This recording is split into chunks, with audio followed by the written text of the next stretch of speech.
You probably think you could handle it. No electricity? No problem. Cold winters? Bundle up. Long hours? Bring on. But if you woke up tomorrow morning in early America, the real early America, before paved roads and supermarkets, before medicine and plumbing, there's a good chance you wouldn't last past breakfast, or even make it to breakfast at all. And that's not an insult. It's just, well, things are different back then. And not the kind of different that makes you say, I was born in the wrong century. No, more like the kind of different that makes you slowly realize you were born exactly when you were supposed to be. Still, it's tempting to imagine the crackle of a wood fire in a tiny log cabin, the scent of fresh bread baking in a stone hearth, a slow, quiet life filled with simpler joys. It sounds peaceful. It sounds cozy. But what if we told you that behind those calm little paintings of early American life, there's something else, something harder, something slower, something far more exhausting than most of us are used to?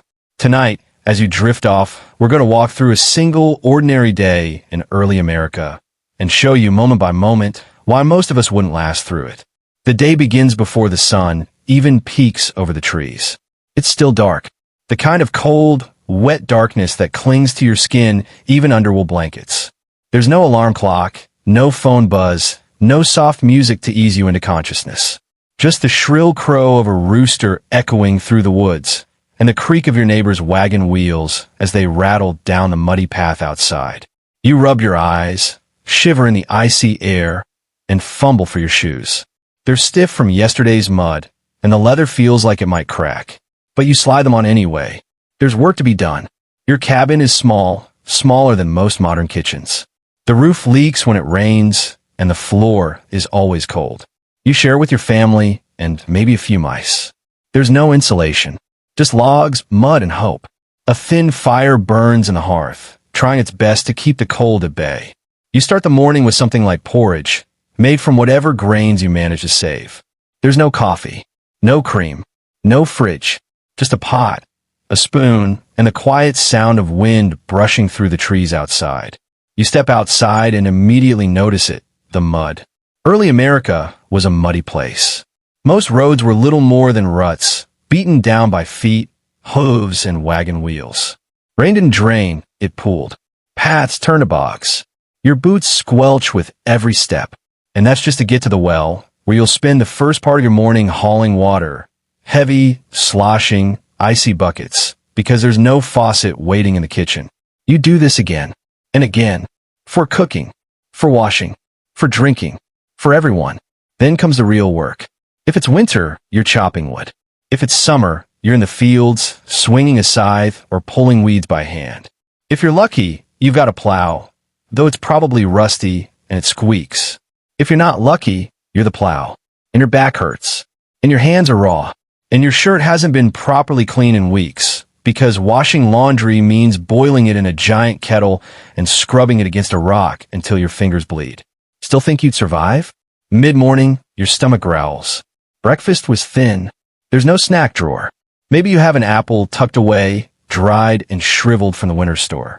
Or maybe you chew on a piece of hard biscuit that was baked 3 weeks ago and stored in a tin. It tastes like dust and sadness. But it's calories. And you need them, because the day's only just begun. Your neighbors live miles away. You don't hear from them unless they stop by on horseback. There's no texting, no phone calls, no Wi-Fi. If someone's sick, you ride out and hope the doctor's within a day's ride. If someone dies, the whole community stops what they're doing and digs a hole. Sometimes it's someone young, too young. Illness takes everyone eventually. And in early America, it often didn't wait long. But the world doesn't stop. The animals still need feeding. The firewood still needs chopping. If you're a woman, your day is no easier. In fact, it might be harder. You cook, clean, sew, fetch, teach, patch wounds, deliver babies, churn butter, and scrub everything. All try not to catch your skirt on fire. That happened more often than you think. Children weren't spared, either. Even small ones had chores. Picking stones from the garden, watching the chickens, carting wool, carrying buckets. There was no childhood as we know it today.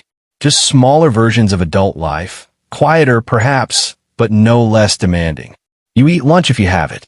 Maybe bread and lard. Maybe stew if there's meat. But meat is precious, especially in winter. You might have salt pork, dried fish, or wild game, if you were lucky enough to catch it. But hunting wasn't glamorous. It was cold, lonely, long, and you had to clean or kill yourself with a dull knife and stiff hands. Afternoon brings more work. More heat in the summer, more cold in the winter. More aching muscles, more sweat. You change into your good clothes, only if there's church. Otherwise, you stay dirty. You stay practical. You stay focused. Because the sun waits for no one, and you only have so many hours to survive another day. Evening falls. You light a candle, if you have one. It smells like old wax and animal fat. The shadows dance on the walls, and the floor creaks with every movement. You eat what's left, if anything, and you sit quietly. There's no Netflix, no scrolling, no podcasts, just a book if you're lucky, or a Bible, or your thoughts, and then you sleep, exhausted, sore, cold, maybe hopeful, maybe not. Now, let's say something went wrong. Let's say you got sick, a fever, a cough, a rash. There's no hospital, no urgent care, just a few herbs, some old remedies, and hope. Doctors might bleed you, or give you something that made it worse. You might survive, or you might not. That's early America. Every little thing, every cut, every cough, every bad oyster could be the end. And if you think you could just tough it out, keep in mind most people didn't. Life expectancy was low, not because they were weak, but because the world was harsh. And nature, back then, was brutal. But there's something strange about it, too. Something oddly comforting. Despite the struggle, people kept going. They built communities. They helped each other. They made music, wrote letters, told stories. They found meaning in the smallest things. A warm fire, a dry roof, a healthy child. That was enough. That had to be. And maybe that's why this kind of history matters. Not because of the famous battles or presidents or dates, but because of the quiet strength in ordinary lives. The ones who woke up in freezing cabins, walked through the mud, and did what had to be done. And just when you think you've gotten used to it, just when you settle into the rhythm of life in early America, something happens. Something that shakes your fragile little world. Something you didn't expect. Maybe it's a stranger at the edge of your land. Maybe it's the news of war. Or maybe it's something else. But we'll leave that part for next time. Because for now, you've made it to the end of your first day. Barely. And the night is just beginning. The moon is high, but you're not sleeping well. The fire in the hearth has burned low, casting faint flickers on the log walls. You hear the wind again, slower now like it's dragging across the roof, tugging gently at the shingles. Then another sound. Not the wind this time. It's hard to say what. You sit up, listening. Maybe it was an animal. A fox maybe. Or a raccoon. But still you're not sure. In early America, people learn to listen. Really listen. When you live on the edge of a forest or across open plains, or in a clearing that took months to carve out with your own hands, you start to notice things. The quiet isn't really quiet. It's layered. Trees creak like old men. Grass rustles like whispered secrets. And sometimes the silence changes. And when it does, it's never for nothing. You don't light a candle. There's not enough wax to waste. You just sit there, wrapped in your wool blanket, eyes adjusting, ears searching. The sound comes again. Soft, crunching, close. Maybe it's nothing. Maybe it's something. You wonder if you should check outside. You reach for the musket hanging by the door. Not that you've used it much. It's heavy, slow to load, and it misfires half the time. But it's something. You slide the latch quietly and press your ear to the door. Silence. Then again, just as your breath fogs the wood, movement. Definite. Not fast. Just steady. Like footsteps in thick boots. Or hooves on packed earth. You don't open the door. Not yet. Because in early America, you don't always get visitors. And when you do, especially after dark, they don't always bring good news. Minutes pass. Then maybe longer. Eventually, you hear it again. The wagon wheels. The same ones from the morning, only now they sound heavier, slower, dragging something. You hear a voice, low and rough, followed by a second. And then nothing. The night closes again.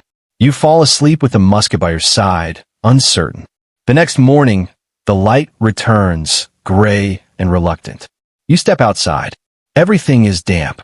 The smell of smoke lingers from someone's chimney in the distance. You notice something odd near the path.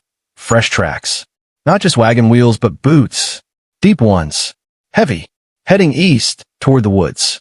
You're not the only one who noticed. At the well, your neighbor Martha stands with her apron tucked high and her brow drawn low. Did you hear it too? She asks. You nod. Something's wrong, she says. I think they found something. No one says exactly what. But people start moving faster that day. Not panic, just watchful. That's how it is in early America.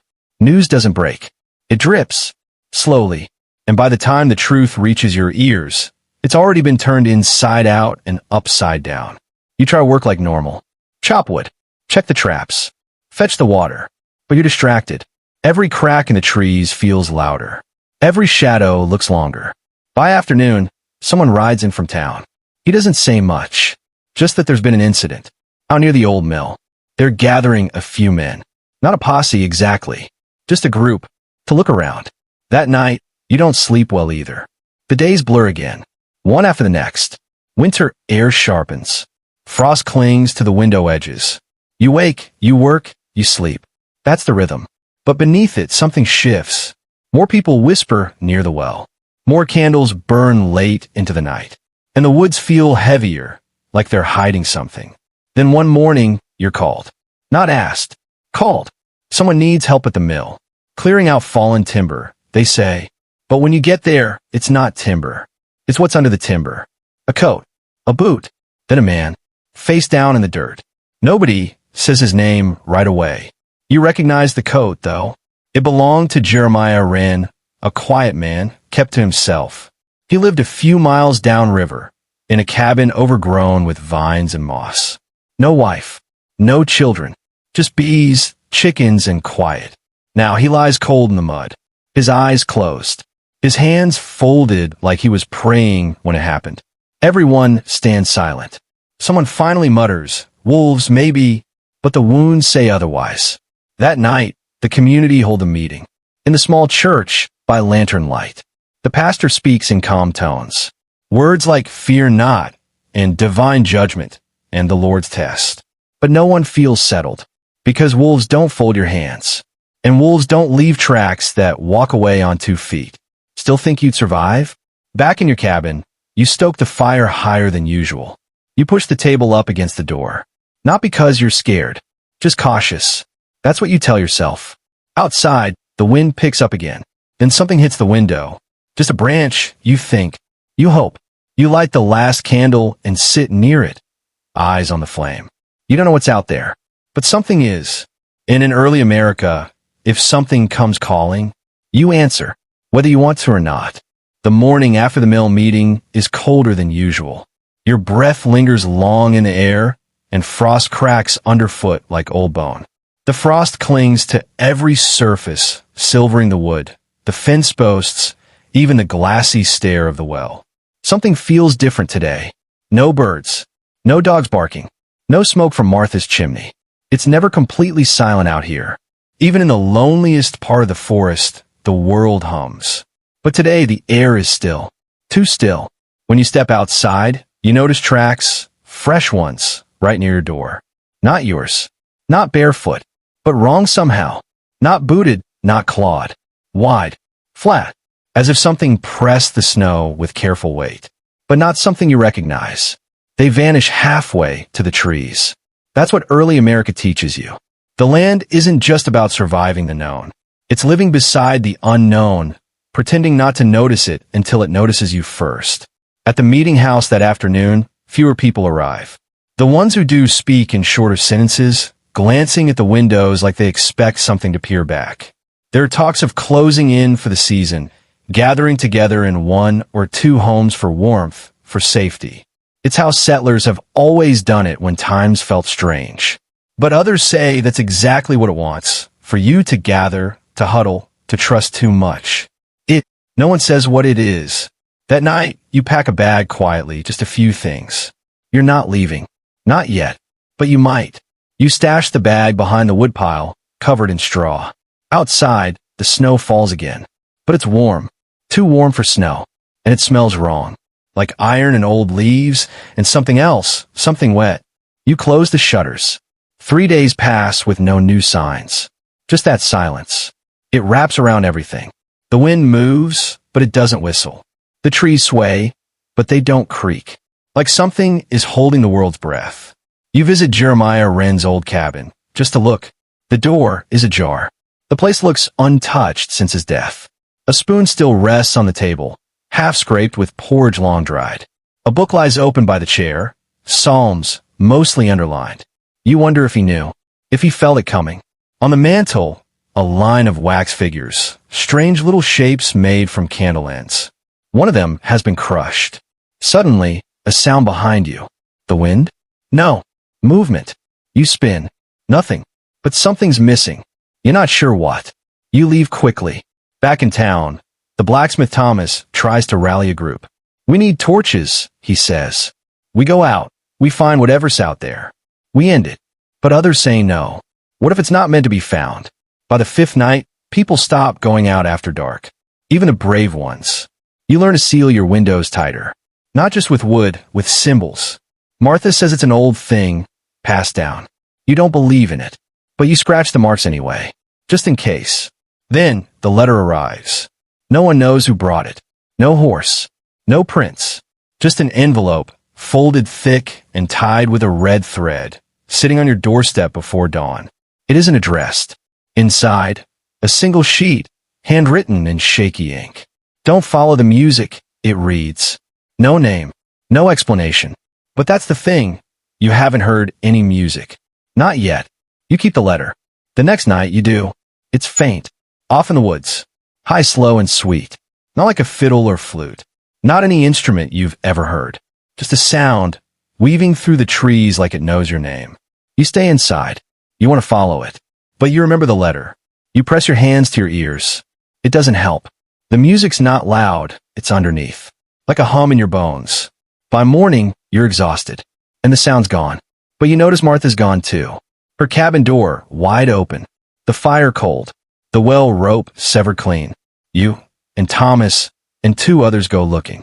Her footprints lead to the trees and stop. Just stop. Like she vanished mid-step. Only one thing remains at the edge of the trail. A wax figure. Shaped like her. Martha never returns.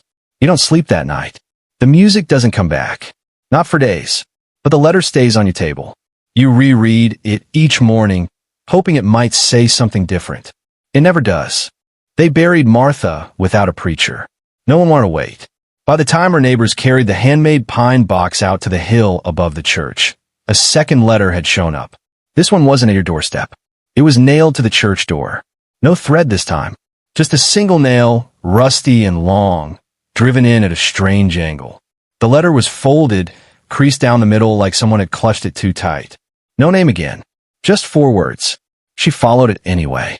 People try not to talk about it. They kept their eyes down, kept their mouths moving with old prayers and older superstitions.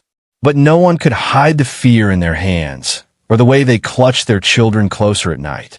Even Thomas, who had always boomed with confidence, now spoke in half sentences. He stopped leaving the smithy after sundown. You could hear him hammering into the night, not working but shaping something. Not tools, not horseshoes, something else.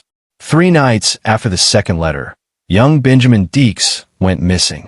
Only 13. He'd run out to check the traps just before dusk, his father said. He was only supposed to be gone 15 minutes. An hour later, his mother lit the lantern. Another half hour passed, and his father went out with a musket. They found the boy's satchel, still full of empty traps. And beside it, the tracks, those same strange prints again, broad and deliberate. They curve into the woods and then simply stopped. No drag marks, no blood, just the end of something. They didn't find Benjamin. His mother won't come out of the house now. Her windows are dark, the curtains drawn. Some say she hasn't spoken since. The next morning, a woman named Abigail, one of the older settlers, known for keeping to herself, stepped into the meeting house and laid a thick leather-bound book on the table. She didn't say a word, just left it there, turned and walked back out into the cold. You opened it. It smelled old. Not like age, but like dust and smoke and beeswax. The writing inside was strange. Half in English, half in a language none of you recognized. A lot of symbols. Some familiar, like stars and crosses. Others not. On one page, pressed flat between brittle parchment, was a dried flower. No one touched it. In early America, books weren't just for reading. They were for remembering, for recording, and sometimes for hiding. What Abigail had brought wasn't a diary. It wasn't a prayer book either. It was something between. A collection, maybe, of signs, of warnings. In the margins, someone had scribbled notes in red ink. One line stood out to you. It said, "Music always comes before the taking. Wax is the warning. Thread is the test." You read that line 3 times, then closed the book. That night, you listened again. And again, it came, faint music floating from the tree line. Softer this time, as if it didn't want you to notice it. As if it was daring you to listen more closely. You tried not to, but your ears did anyway. That's the thing about the quiet in early America. It's not just silence. It's suggestion. Every sound, every shadow, every shift in the cold wind hints at something deeper, older, hidden just out of sight. A week passed, then another. More letters, more warnings. Some were found nailed to doors. Others placed inside boots, folded beneath pillows, hidden between pages of Bibles. Always the same hand. Always the same strange calm in the way they were worded. One said, "She opened the wrong drawer." Another, "It waits in threes." And another, "If you light the wrong candle, it will see you." Each message only added to the unease. People began packing. A few left outright, wagons dragging behind them, children bundled in thick coats. But most stayed. Where'd they even go? Winter was deep now. The roads were barely passable, and the rivers were frozen. You could try to travel by foot, but if the cold didn't get you, the dark might. Thomas, still hammering through the night, finally admitted what he was building. Not weapons. Bells. Small ones. Dozens of them. Each cast in iron and strung on thin wire. He gave them away for free, asking only that people hang them near their windows, above their doors from the rafters. He said it was an old tradition, something passed down from his grandfather. If they ring by themselves, he said, don't go outside. Don't even look. You hung yours by the chimney. On the 8th night after Martha's burial, your bell rang. Just once. A small, sharp chime in the middle of the night. You sat up. It didn't ring again. The fire had burned low. You didn't move, didn't breathe for a long time. Just stared at the flame, listening for footsteps, wind, anything. Nothing came. But you didn't sleep after that. In the days that followed, more people reported hearing bells. Some twice. Some 3 times. One woman, Agnes, the candlemaker's wife, claimed hers rang for nearly a full minute. She hid in the cellar until morning. When she came back up, every candle in her house had melted down to a puddle, but the wicks were unburned. No one could explain that. Abigail returned to the meeting house. This time she brought a map, old, hand-drawn, yellowed with age. She unrolled it slowly, pointing to a spot none of you had seen before. A clearing deep in the woods, east of the creek bend, marked with a tiny black circle. She called it the Hollow. Said her great-grandmother warned her to never go there. That bad things settle in low places. Nobody said anything for a long time. Finally, Thomas cleared his throat. We should see it. You didn't want to. Not really. But you nodded. So did 3 others. You marked your homes, left lanterns burning in the windows, and gathered your gear. A musket, a knife, a handful of bread and dried meat. And a letter. The first one. The one that said, don't follow the music. You folded it again and tucked it in your coat, close to your chest. Then, just before dusk, you stepped into the trees.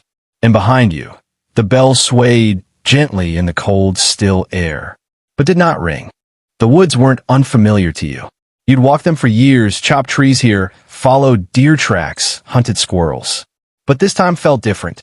Every branch seemed too still. Every shadow stretched a little too far.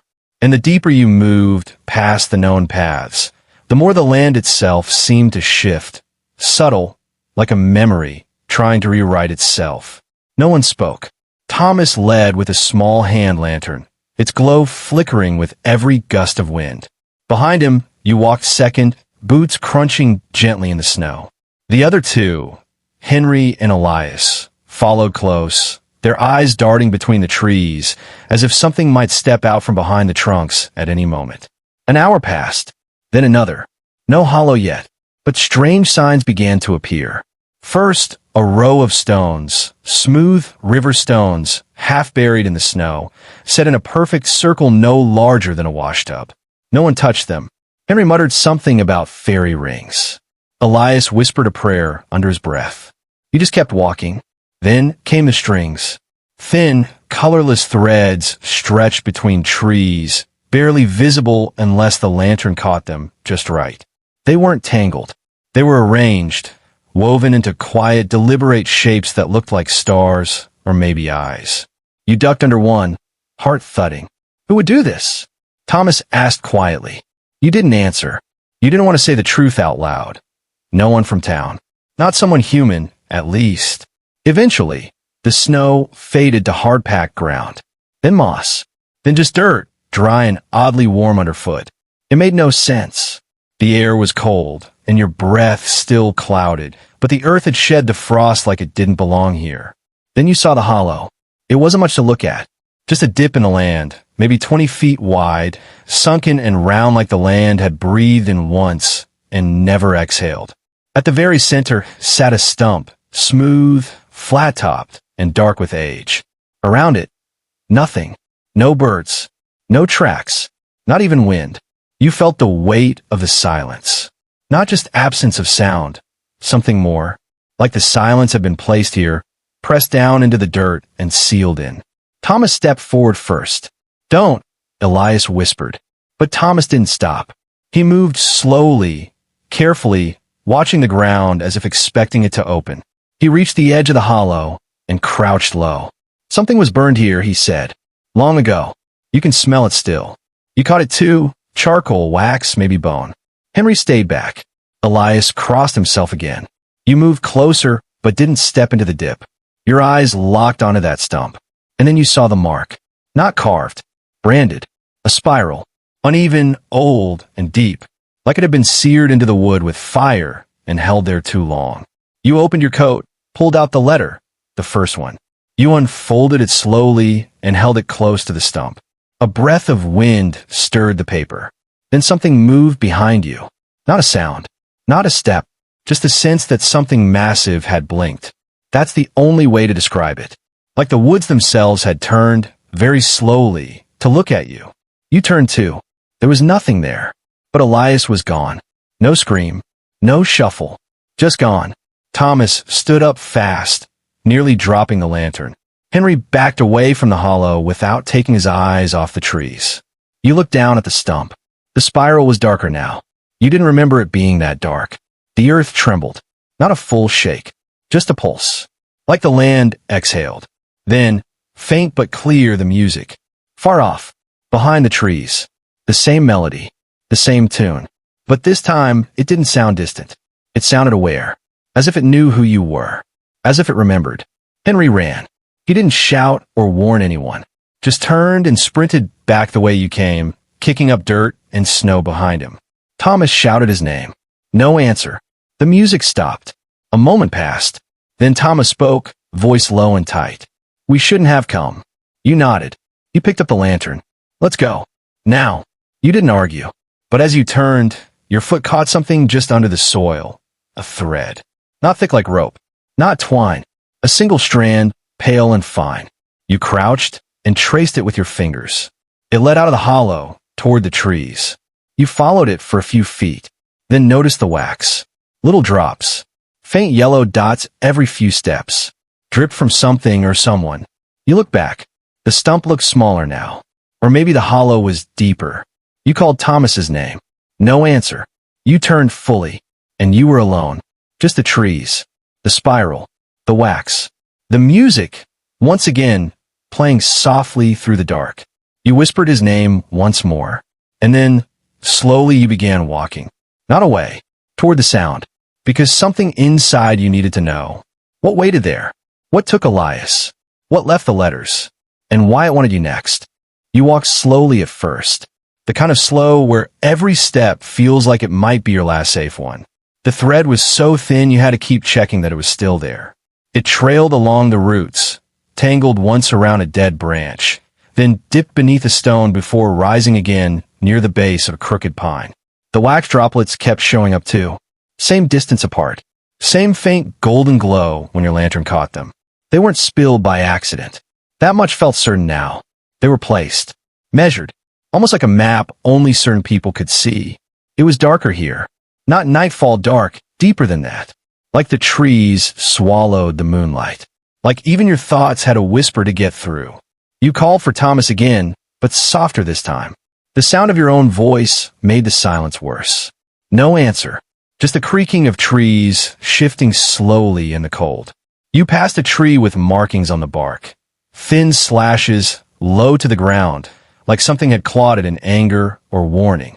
You didn't stop to inspect it. You just noted it, felt your pulse tighten, and kept going. There was a smell in the air now. Faint, not rotten, but earthy, like something left in a cellar too long. And underneath it, a trace of wax and smoke. Then you heard the voice. Not clear, not loud, not even close, but a whisper behind the music. It said one word, closer. You stopped, held your breath. Nothing, just trees. Still, you turned your lantern slowly to the side. And that's when you saw it. A small figure ahead, barely visible in the weak light. Sitting on a stone. Still, upright. Too small to be Thomas. Too still to be alive. You stepped closer, cautious. 5 steps. 10. Then the light found its face. It was a doll. Handmade. Straw limbs. Button eyes. A stitched mouth. And around its neck, a loop of thread, identical to the one you'd been following. At its feet, a melted candle stub. You crouched low and gently turned the doll over. Nothing underneath. But its back had been burned. Just a little. Like it had been pressed to something hot. You didn't need to guess what. A spiral. The same spiral as the stump. Burned right into the doll's back. You felt a chill move across your shoulders, like someone had just exhaled behind your neck. You stood quickly.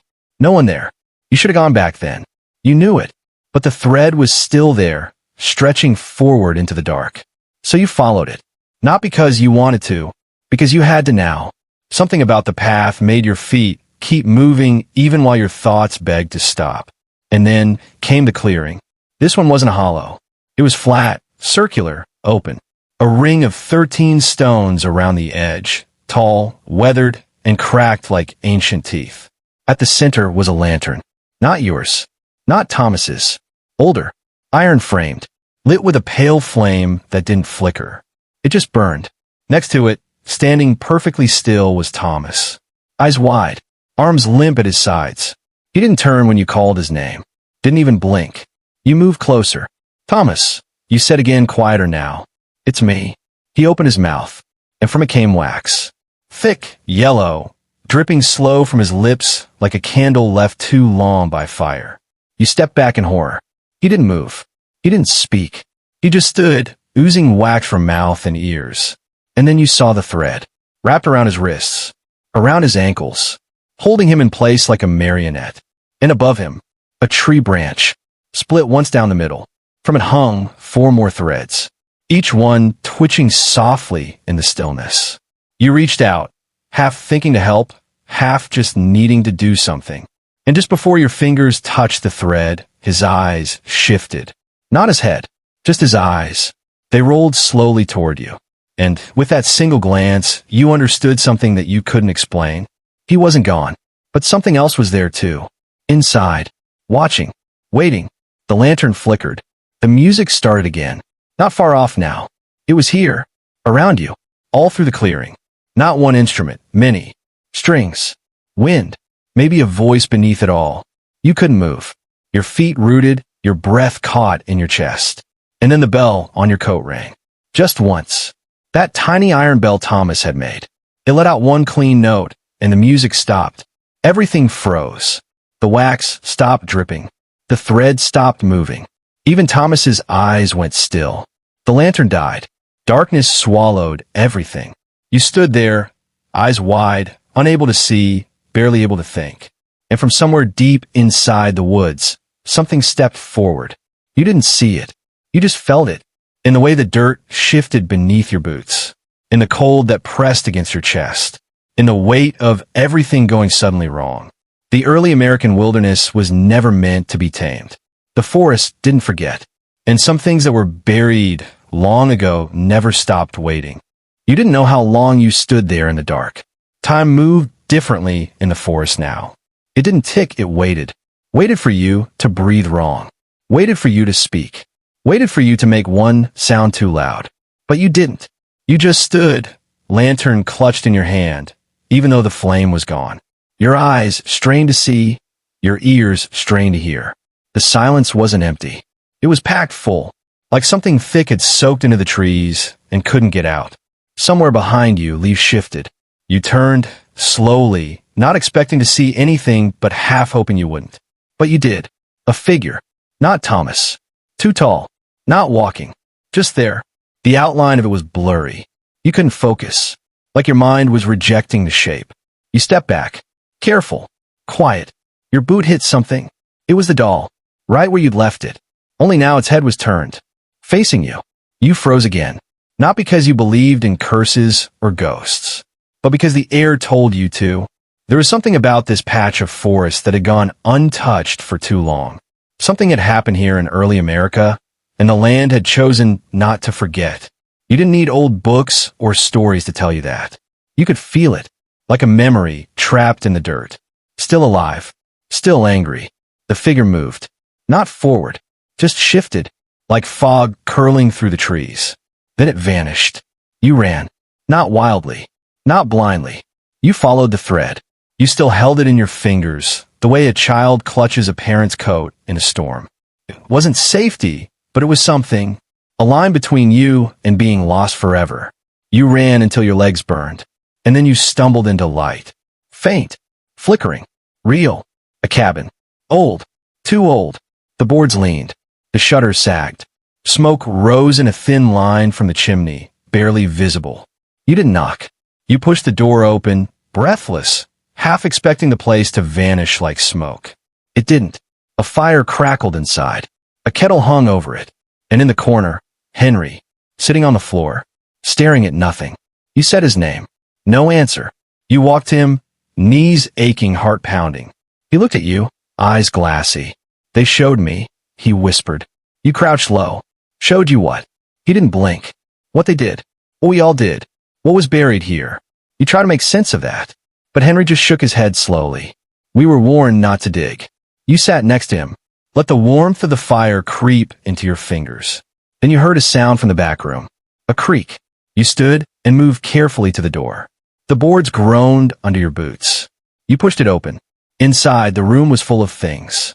Candles, old ones, melted into thick pools on shelves. Jars of herbs and bones and other things. Letters. Dozens of them. Like the ones you'd received.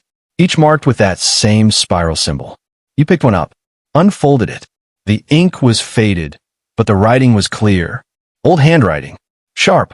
Neat. We kept it quiet. We said nothing. But the land remembers. The land always remembers. There was more. Names. Dates. Places. You recognized some of them. Old family names from town. Places in the woods that were never mapped, never touched. Places your grandparents told stories about. Never go there, never cut wood from that hill, never whistle past that creek. You thought they were just stories. You were wrong. The wind outside picked up. The fire in the front room flickered hard. Henry started to mumble. They made her watch, he said. They tied her to the stump and made her watch. You stepped back into the room. Who? He looked at you then, eyes sharp suddenly. The one who was different. The girl from the coast. They said she talked to shadows. That she healed sick cows. That she walked barefoot in the snow. He leaned close, whispering like the forest might be listening. They burned her alive. The wind howled through the chimney. The fire spat a spark. And for a second, you saw her.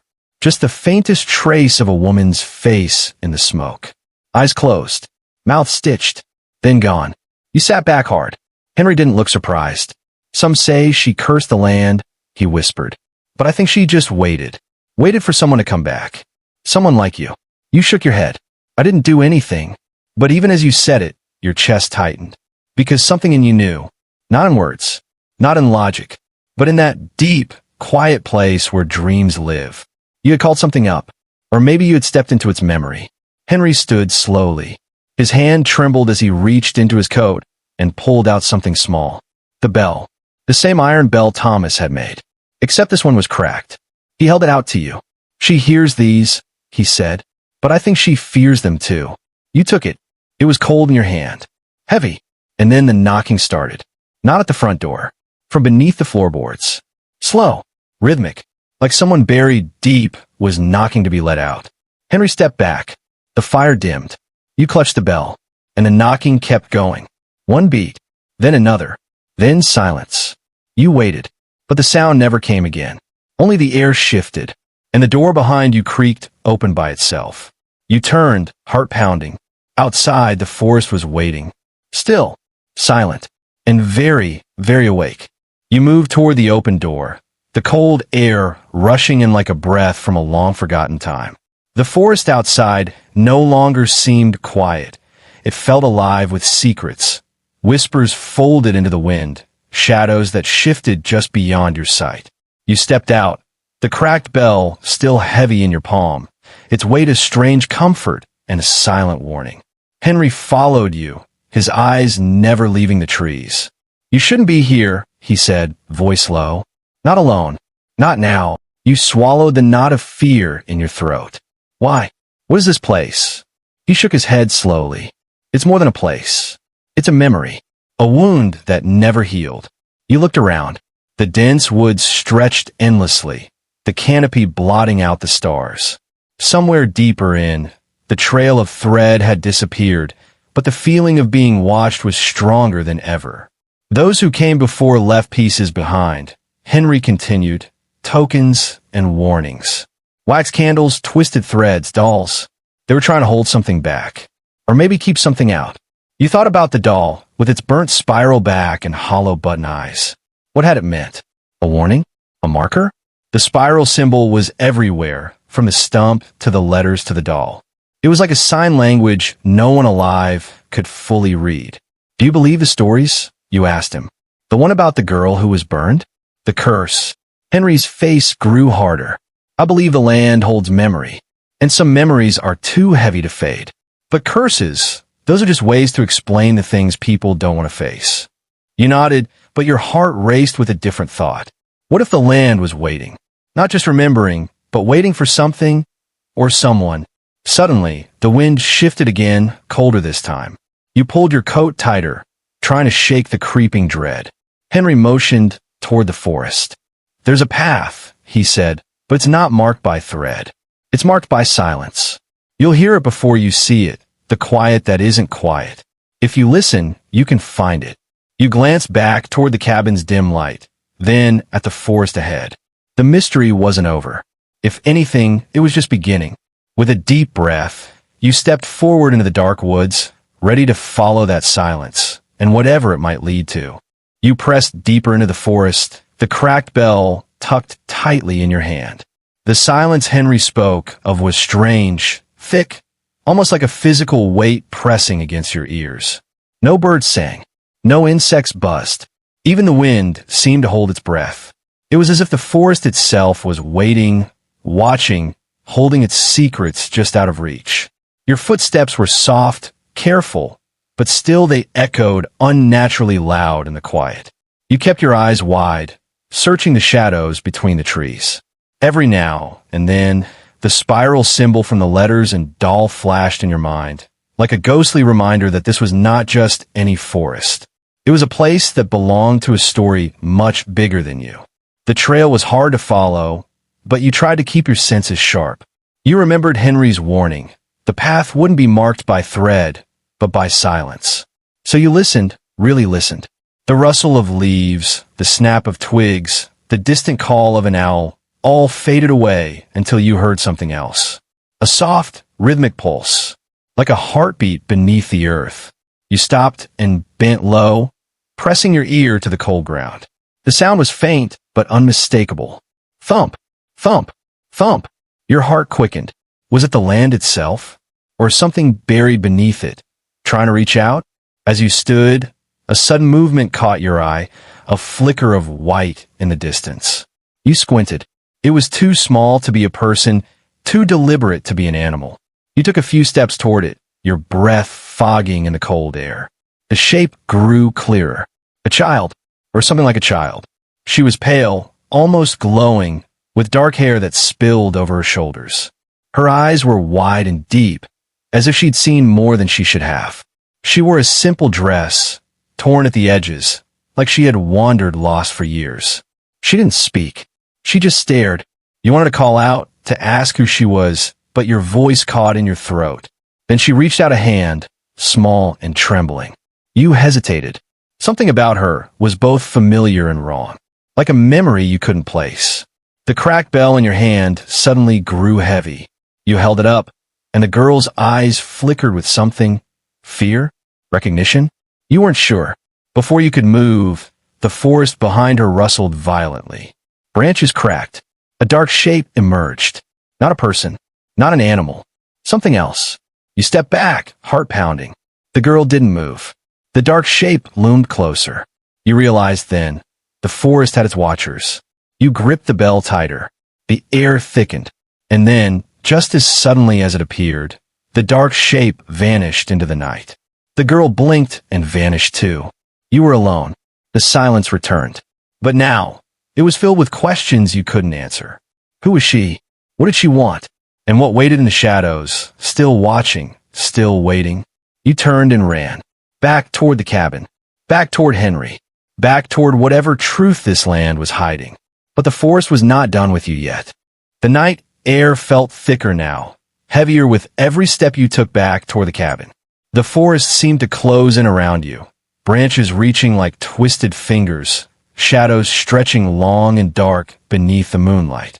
Your breath came in shallow gasps, heart hammering against your ribs as the memory of the girl's pale eyes and the dark shape haunted your thoughts. You stumbled, catching yourself on a gnarled tree trunk. The cracked bell still hung from your fingers, its weight a steady reminder of the mystery you'd uncovered and the danger that lurked just beyond sight. Something about the bell felt important, like it held a secret you hadn't yet understood, a link between the past and the present, between the stories whispered in these woods and the reality pressing in on you now. Henry's warning echoed in your mind. The land holds memory, and some memories are too heavy to fade. What did that mean? Was this land cursed? Or was it simply a place where the past refused to let go? As you neared the cabin, the warm glow of the single lamp flickered weakly against the night. Inside, Henry waited, his face grim, eyes sharp with concern. You wanted to speak, to tell him everything, but the words tangled in your throat. Instead, you held out the cracked bell, letting its worn surface speak for you. Henry's eyes darkened as he took the bell in his hand. This was hers, he said quietly. The girl who never left. You stared at him, heart sinking. Who was she? He shook his head, his voice dropping to a whisper. No one knows for sure. But the stories, they say she was a child lost to the fire, trapped between worlds, wandering these woods for centuries. A ghost, maybe, or something worse. The thought sent a chill deeper than the cold night air. You glanced out the window, toward the forest where the shadows seemed to pulse with life. What had you awakened? And was it too late to turn back? Suddenly, a sound shattered the stillness, a low, guttural growl that came from the darkness outside. You and Henry exchanged a look, the kind that says danger is no longer just a story. The forest answered with a chorus of snapping twigs and rustling leaves. Eyes, glinting like tiny stars, appeared between the trees. The watchers were coming. You backed away from the window, heart pounding louder than ever. The girl's hollow eyes flashed in your mind, and with them, a desperate hope, a chance to uncover the truth buried deep beneath the soil and shadow. But the night was far from over, and whatever waited in the darkness was closing in fast. You had a choice. Face the unknown or be consumed by it. And the clock was ticking. The growling grew louder, echoing through the trees like a warning from some ancient beast. Your pulse raced, every sense sharpened to the edge of fear. Outside, the forest seemed to breathe, a living, restless thing that was not meant to be disturbed. Henry moved beside you, his eyes scanning the dark like a man who had faced this before, who knew the price of ignoring such warnings. You clutched the cracked bell tighter, feeling its rough surface bite into your palm. It was strange how something so small could feel so important, like a key to a secret locked deep within the earth, a silent link to the girl who haunted these woods and the shadows that followed her. You wanted to understand. You wanted to know why you were here, what you had uncovered, and most of all, how to escape the cold grip of this restless place. The forest outside trembled with movement. Shapes flickered between the trees. Watchers, Henry called them, but you thought of them as something darker. They moved with a silent menace, eyes glowing faintly in the night, their presence both terrifying and mesmerizing. You could almost hear their thoughts, a chorus of ancient voices whispering secrets in a language lost to time. Henry's voice cut through the tension. We can't stay here. Not with them out there. But where do we go? You asked, voice barely a whisper. The woods, they don't want us to leave. He shook his head, eyes hardening with determination. There's one place. A place where the past and present cross. A place that might hold the answers we need. But it's dangerous. No one who's gone there has come back the same. You swallowed hard. The choice wasn't between safety and danger anymore. It was between knowing the truth and being lost in the shadows forever. Outside, a low howl pierced the night, sending a shiver down your spine.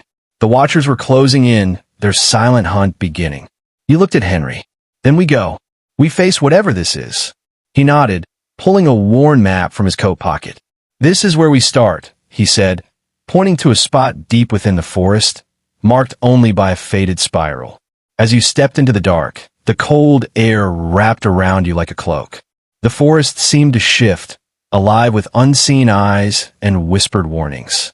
Each step was heavier than the last, as if the ground itself tried to hold you back. You didn't know what awaited at the spiral's center. A truth? A curse? Or something that would change everything you thought you knew. But one thing was certain. The night was far from over, and the story was just reaching its most dangerous chapter.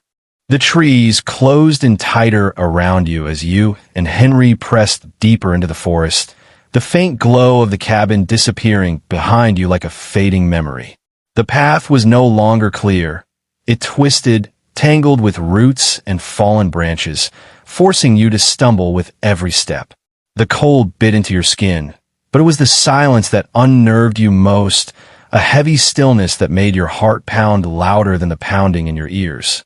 Every now and then, you caught glimpses of those glowing eyes watching from the shadows, the watchers Henry warned about.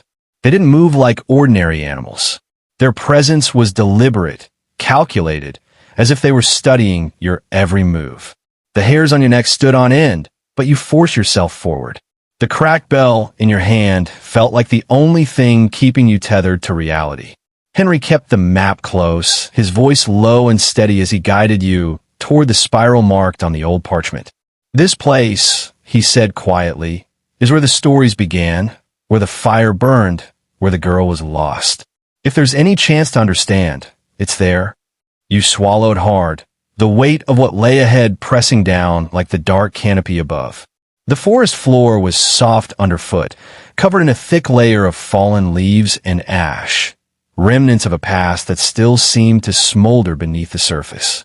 Your mind raced with questions. What happened here? What had the girl seen? And what had trapped her spirit in this endless, restless night? As you drew closer, the trees seemed to grow even more twisted, their bark scarred with the spiral symbol, etched deep like a warning carved into the very soul of the forest.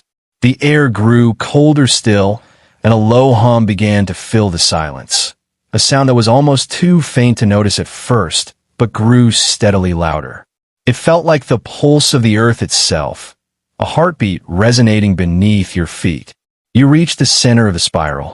There, a circle of old stones stood, weathered and cracked, surrounding a blackened patch of earth, the scar left by the fire long ago.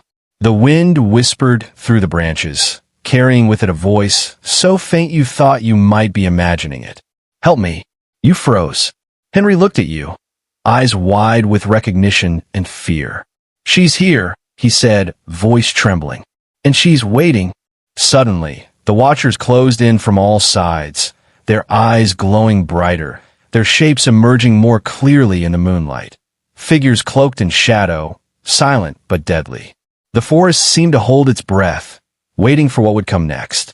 You gripped the cracked bell tighter, heart pounding with a mix of terror and determination. This was the moment the stories had been leading to, the moment when the past would collide with the present and the restless shadows would finally reveal their secrets. But the night was far from over, and the answers you sought might come at a cost greater than you could imagine.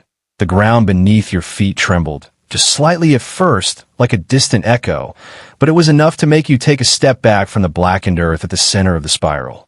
Henry's expression shifted. He looked down, eyes wide. "It's waking up," he whispered. You opened your mouth to ask what he. The ground beneath your feet trembled, just slightly at first, like a distant echo, but it was enough to make you step back from the blackened earth at the center of the spiral. Henry's face darkened. He looked down, his eyes wide with something you couldn't quite name. Fear? Regret? "It's waking up," he whispered. The watchers closed in, just beyond the circle of stones, their glowing eyes never blinking. The low hum that had been vibrating through the forest grew louder, deeper. It wasn't just sound, it was something you could feel inside your chest, in your bones.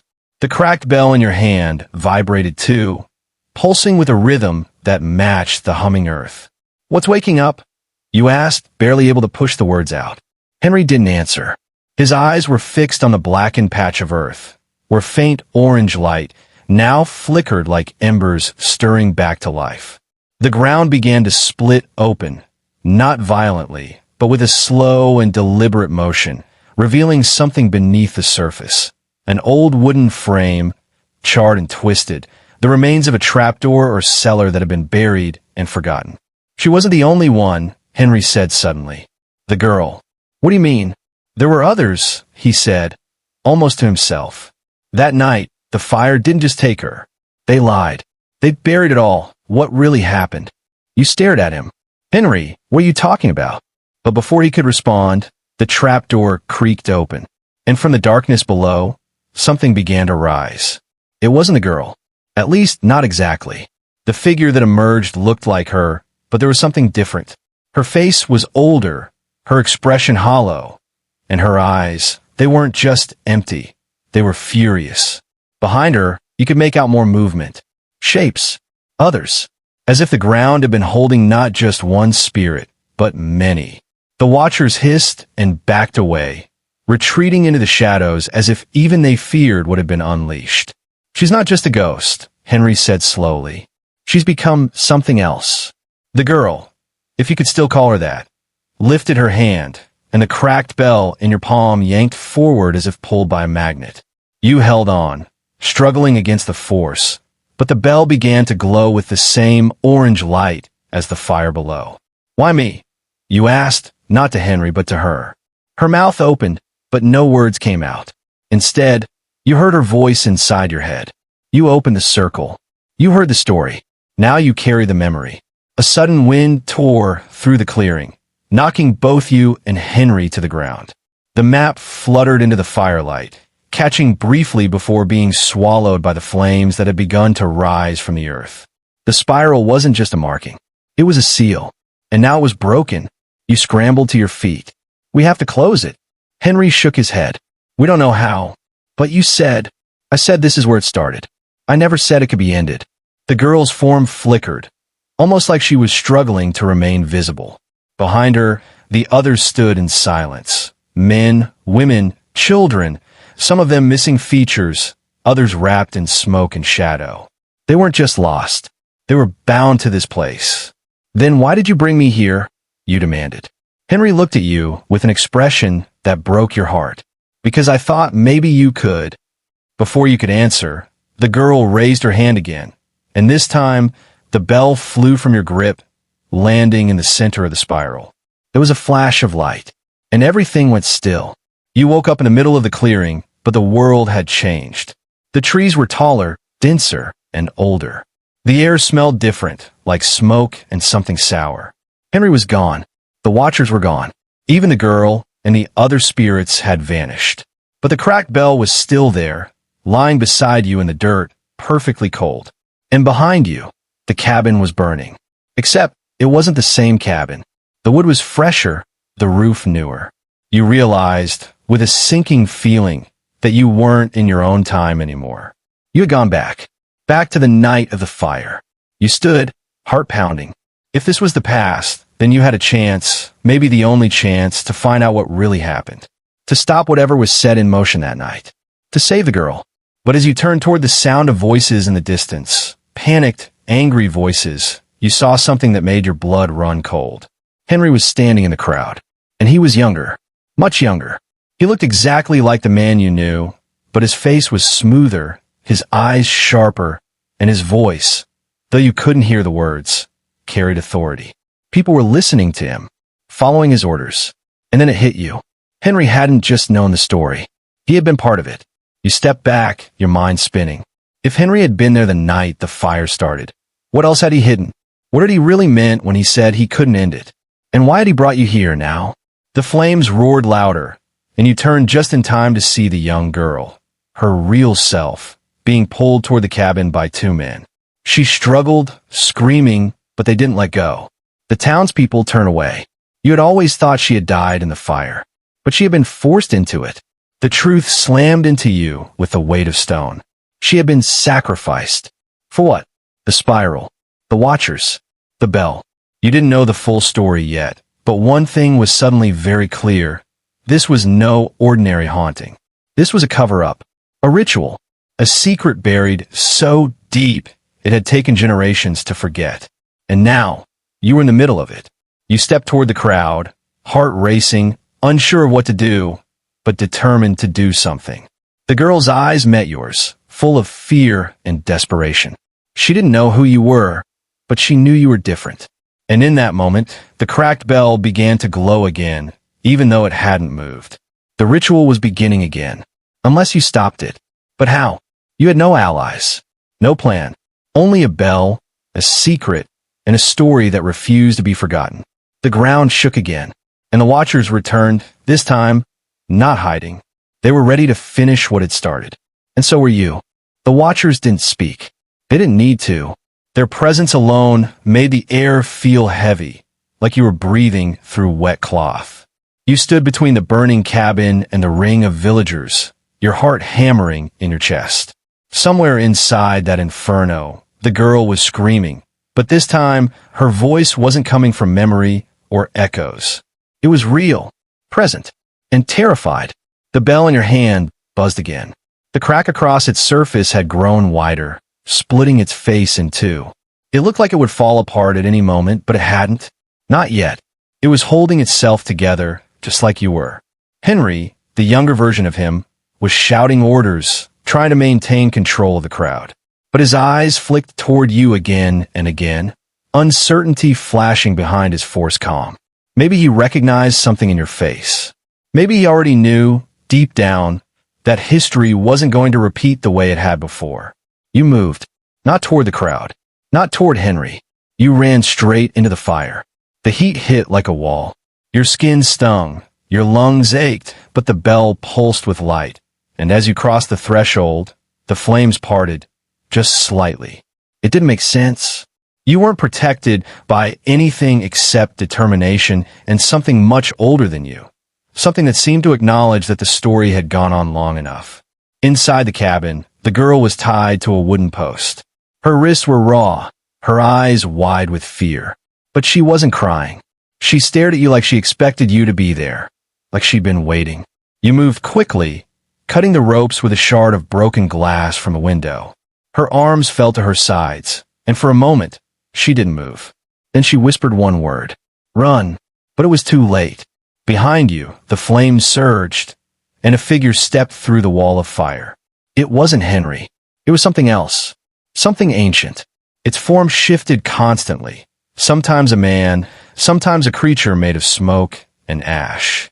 It had no face, only a mouth that didn't move, and yet spoke every language of fear. The Watchers were its creation, its children, and it had fed on the sacrifice made all those years ago.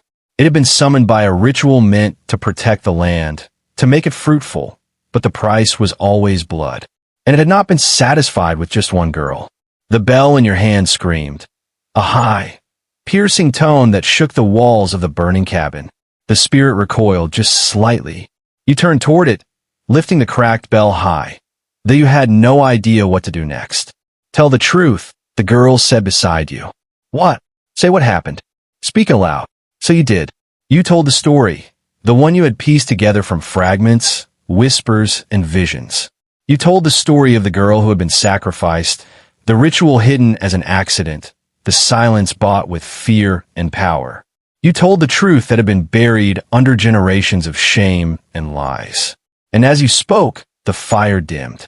The Watchers shrieked and twisted, pulling away into the dark like smoke caught in a sudden wind.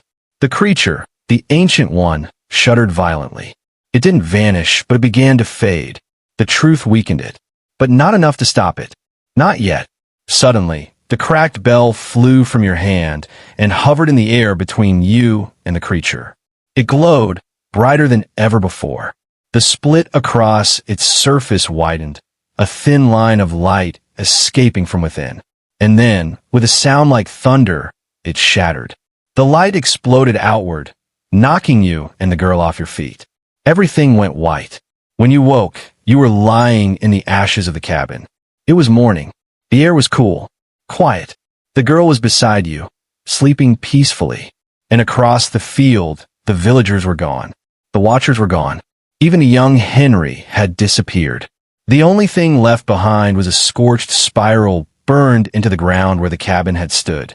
You sat up slowly, your head spinning. Had it worked? Had you changed anything? The girl stirred, sat up, and looked around. Her eyes met yours again, and this time, she smiled.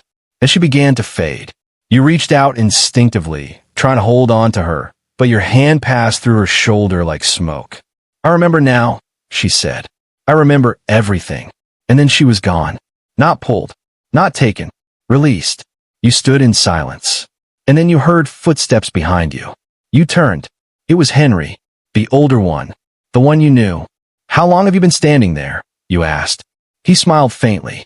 Long enough. So you knew. All this time. He nodded.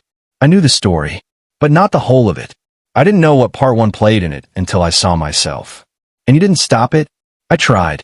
In my own way. But the past is a heavy thing. It takes someone outside the story to change its ending. You looked at the spiral. Did we stop it? We unburied it, he said. That's the first step. And the last. That's still being written. The wind stirred, rustling the trees around the clearing. The ashes scattered. The bell was gone. But you knew it had done what it was meant to do. Still, one question haunted you. What was the price? Henry didn't answer. He only looked at you. And in his eyes, you saw a sadness that would never fully leave. You left the clearing together, walking into the rising sun. The weight on your chest felt lighter but not gone. You had changed something, but not without cost. And just as you reached the edge of the woods, you heard it. The faintest sound, like a bell, ringing from very, very far away. You turned, and in the trees, just for a moment, you saw her. Not the girl, not the spirit, but another, older, watching, smiling. And then she vanished. The road out of the valley felt longer than the way in.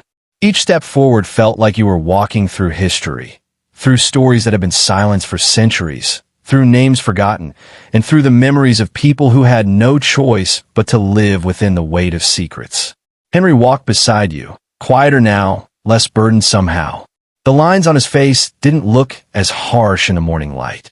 You knew he still carried everything that happened, but something had changed in him. Maybe it was because the girl was finally at peace.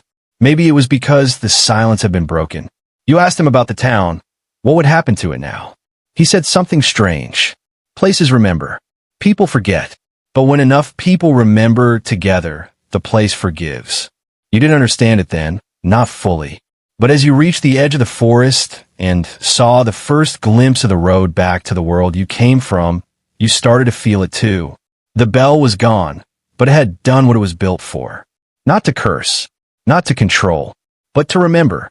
That had been the real power all along. Memory, truth, light in the dark. The story began to spread. Quietly at first. A new article here, a whispered interview there. People started talking about the girl again. Not as a ghost, not as a myth, but as someone who had been lost to history, someone who deserved to be remembered by name, by life, not just by tragedy. Her name was Sarah. Sarah Jennings. You found it tucked away in an old ledger hidden beneath the church floorboards, exactly where the bell had been buried. Her name wasn't even fully written out, just initials, the last of a long list of donations. But it was there, and Henry recognized it instantly. She worked in the kitchens, he'd said. She never had much, but she gave what she could. That was the last puzzle piece. She had volunteered to help with the harvest festival the year everything went wrong. She'd stayed late. She'd overheard something she shouldn't have. And instead of silence, she'd spoken out. They told everyone it was an accident, that the fire was tragic but unavoidable. But she had known the truth, and she had paid for it. Until now, when you returned home, everything felt quieter. Not like it had gone silent, but more like the volume had finally been turned down on something that had been screaming just out of earshot for years. You saw things differently. You noticed how quickly stories disappeared from public memory, how often the ones without power got written out of the narrative. You noticed how often people remembered places but forgot what happened there. You started writing again. Not fiction this time. Not short articles. You wrote her story. All of it. The truth and the mystery. The tragedy and the redemption. You sent it to a dozen publishers. Most didn't reply. A few laughed it off, but one didn't. They called you back with a single sentence. We believe you. The book came out 2 years later. It didn't make any bestseller lists. It didn't get adapted into a streaming series. But it found the right people. Descendants of the village. Historians who had studied the region but never knew what to make of the gaps. One woman even contacted you from another state, swearing that she recognized Sarah's last name. Her grandmother had mentioned a cousin who vanished generations ago. Piece by piece, the girl who had once been erased from time became someone again. Someone remembered. But even then, the story didn't feel over. Because the bell was still ringing. Not loudly, not in the air, but in your dreams. You started hearing it again months later, just once every few weeks. A single chime. Soft, barely there, but unmistakable. And each time you heard it, something strange would happen. You'd see her face. Not scared, not lost, but smiling. Like she was proud. You told no one at first. You thought maybe it was grief, or guilt, or imagination. But then you visited Henry's grave. He'd passed peacefully in his sleep just 1 year after the book came out. He left behind a simple will. Most of his possessions donated to local libraries and a single note left for you. It said, "Thank you for finishing what I couldn't." You cried harder than you expected. And as you stood by his headstone, a breeze rolled in across the grass. And you heard it again. The bell. Closer this time. When you turned, no one was there. Just the trees. Just the wind. But then, something caught your eye. A small spiral, carved into the wood of a nearby bench. It hadn't been there the day before. You ran your hand across it. It was fresh. And beneath the spiral, a single word. Remember. That was when you understood. It was never about stopping something from happening. Not really. It was about remembering what had already happened and making sure it didn't happen again. The girl, the watchers, the spirit, they were real, yes. But they were also symbols. Reflections of what we choose to forget when it's too painful. When it's too inconvenient. When it makes us question the stories we've told ourselves. The bell didn't curse people. It reminded them. And for some, that was the most dangerous thing in the world. Years passed. You kept writing. Not always about Sarah. Sometimes about other lost voices. Other forgotten names. But every so often, you'd return to her story. You'd find a new angle. A new connection. A new piece. And always, just before you found it, you'd hear the bell. Sometimes in dreams.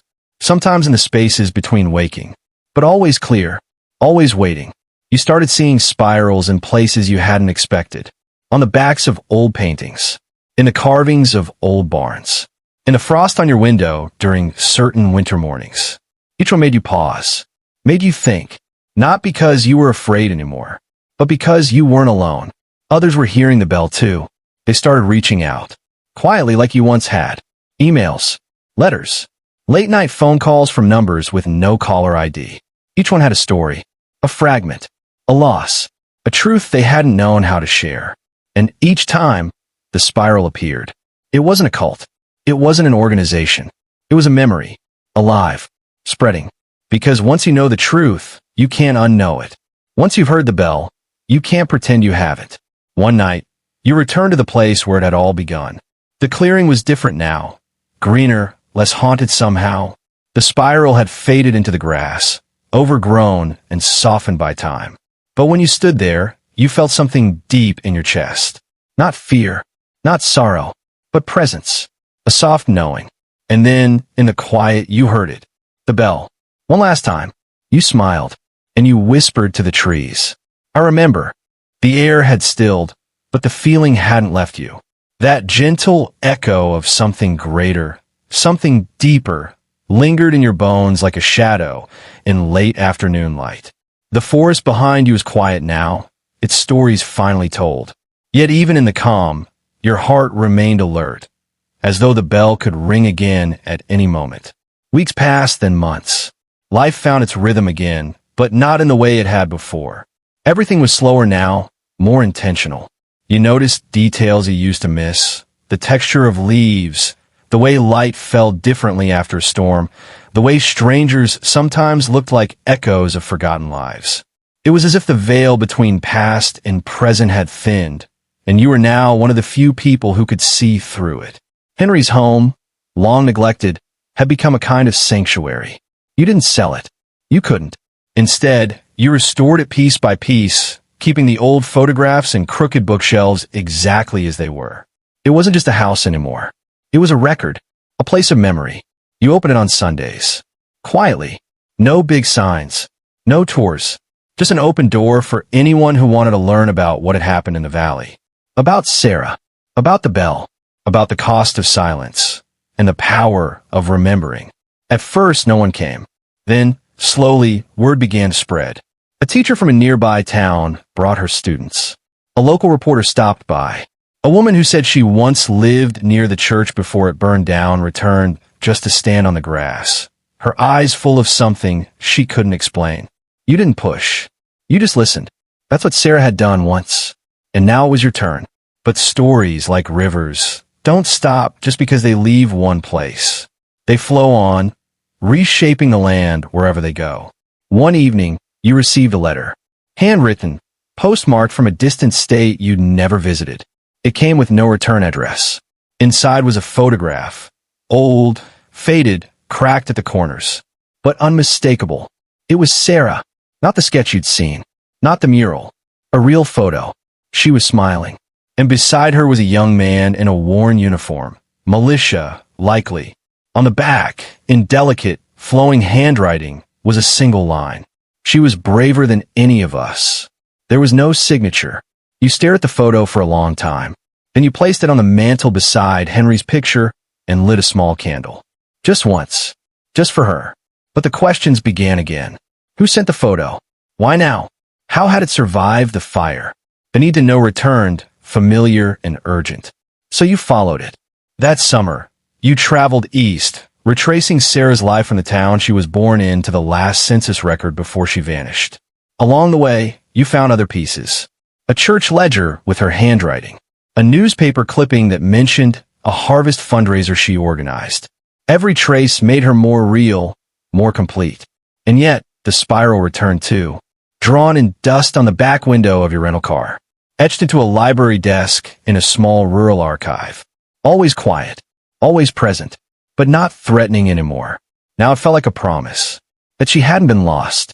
That no one who told the truth ever really was. Then came the final twist. Unexpected, haunting, and completely impossible to ignore. In a small museum basement, tucked in the records of a long-defunct historical society, you found a tape. An old reel-to-reel, barely labeled. Just one word written on the box. Witness. You asked to listen. The curator hesitated, but agreed. The tape hissed, scratched, warped by time. Then a voice. A woman. Clear, steady. I saw them take her. Silence. She begged them to let her speak. Another pause. They said the truth would burn everything down. That people weren't ready. A long breath. But she was right. She always was. You looked at the curator. Do you know who this is? She shook her head. No one ever found out. It came in a box of donations 30 years ago. We only kept it because of the label. The recording ended. But everything changed after that. You included the tape in your updated book. Readers around the country reached out. Some recognized the voice.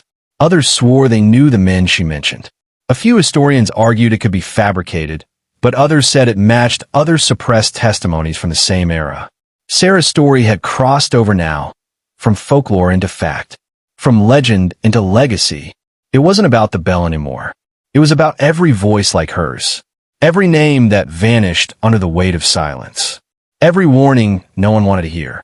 And finally, people listened. The story became a teaching tool in history classes. A journalist picked it up for a long-form podcast series.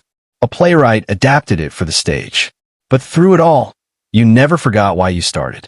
Not to be famous, not to sell copies, but to remember. You went back one last time, to the clearing, to the place where it all began. The spiral had faded into the earth, soft and worn. But as you stood in the center, you whispered one final promise. I won't forget. And from the breeze, somewhere deep in the stillness, you swore you heard her say, I know. And the story, like all echoes, became part of the land itself. You could feel it when the wind rustled the branches or when the rain tapped lightly on old tin roofs. It wasn't loud, never was. But it was there, steady, woven into the rhythm of things. Years passed. Children who once came with their parents to your quiet Sunday gatherings had grown into adults. Some of them returned, now with children of their own. They listened to the same stories, sat in the same chairs, held the same photos in their hands. But now they asked different questions.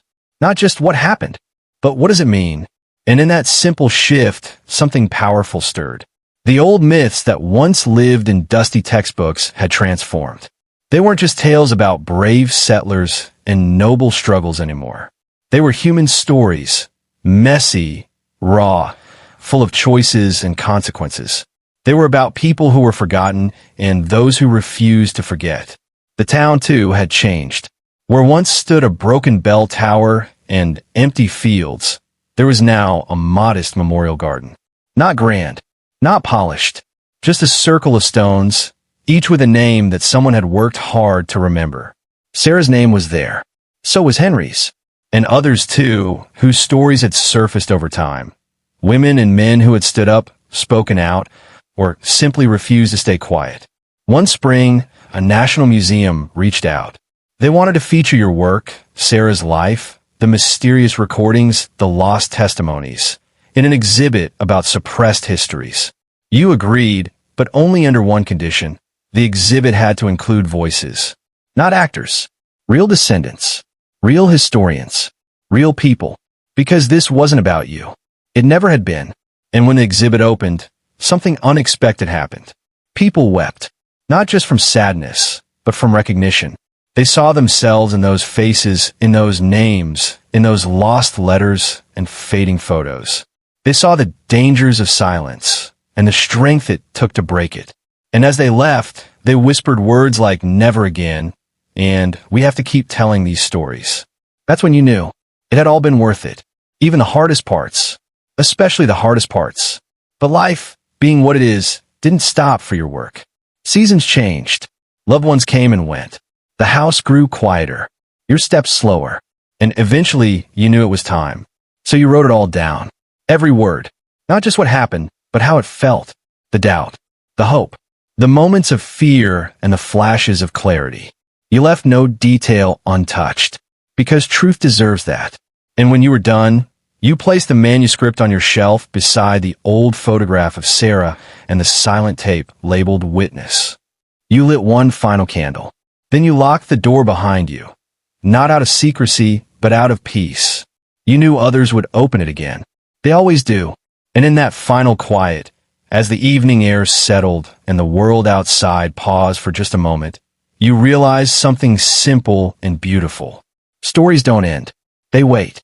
And someone, somewhere, is always listening. Years after the events surrounding Sarah, the mysterious bell, and the old tape, something new is uncovered. This time in a weathered wooden chest discovered during renovations beneath an abandoned post office in rural Pennsylvania. Inside are hundreds of unsent letters, dated between 1790 and 1825, all addressed to one person. And none of them were ever delivered. Some are mundane, grocery lists, wedding invitations, local complaints, but others hint at secret meetings, disputed land ownership, betrayals, and a strange thread of code hidden within certain phrases. The recipient? A man whose name appears nowhere else in official history.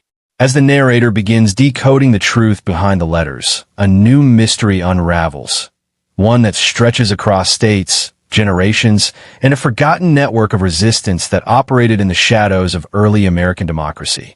But there's more. One letter near the bottom isn't old. It's dated just last month. You didn't mean to find it. That's how these things always start. The old post office had been sitting empty for years, boarded up like it was hiding something, though everyone in town claimed it was just bad pipes or too far gone to fix. But then came the storm, a heavy spring squall that hit harder than anyone expected. A section of the roof gave way, and water seeped down into the foundation. By the time the owners got around to inspecting the damage, a corner of the basement had collapsed, revealing a crumbling stone wall, and behind it, a sealed wooden hatch no one had seen before. That's where the chest was found, buried under wet dust and rusted hinges. Thick wood, hand-forged nails, and a rust-speckled latch that hadn't moved in more than 200 years. At first, no one thought much of it. Probably just old office junk. Broken typewriters. Forgotten ledgers. Maybe a mouse nest or two. But when you open the lid, everything changed. Inside was a stack of letters, hundreds, maybe more, tied in bundles, wrapped in linen, all yellowed at the edges but still intact. No stamps. No modern markings. Just dates written in ink that had long since begun to fade, and names that sounded half familiar, but not quite. The strange thing? Every letter was addressed to the same person. A name you'd never heard before. Mr. Elias Finch. No return addresses. No context. Just that name. And none of them had ever been mailed. You took the chest home, not really sure what you'd do with it. It felt heavy, not just physically, but in the way it clung to you. You kept staring at it like it might open itself again. The air around it seemed different, too. Not ominous. Just expectant. You started reading them that night. The first was simple enough. Dated March 17th, 1791. From a woman in Harrisburg who mentioned the unbearable dampness in the south room, and hoped Mr. Finch might help speak with the landlord. Nothing remarkable. The second was similar. A man requesting advice on a property dispute. Again, nothing you hadn't seen in old archives before. But by the fifth letter, something shifted. Elias, it read. The symbols were not where we left them. Either they've been moved, or someone else knows the pattern. I fear that the envelope we entrusted to Josiah was intercepted. If that's the case, you must burn what you've copied and leave the rendezvous point unmarked. Trust no one but those who bear the wax seal. You read that one twice. Then, 3 more times. Who was Elias Finch? And what symbols was this writer referring to? The rendezvous point? A wax seal? You looked back at the handwriting. Different from the earlier letters. More urgent. Hasty even. You reached for another bundle at random. Same recipient. Different town. Different story.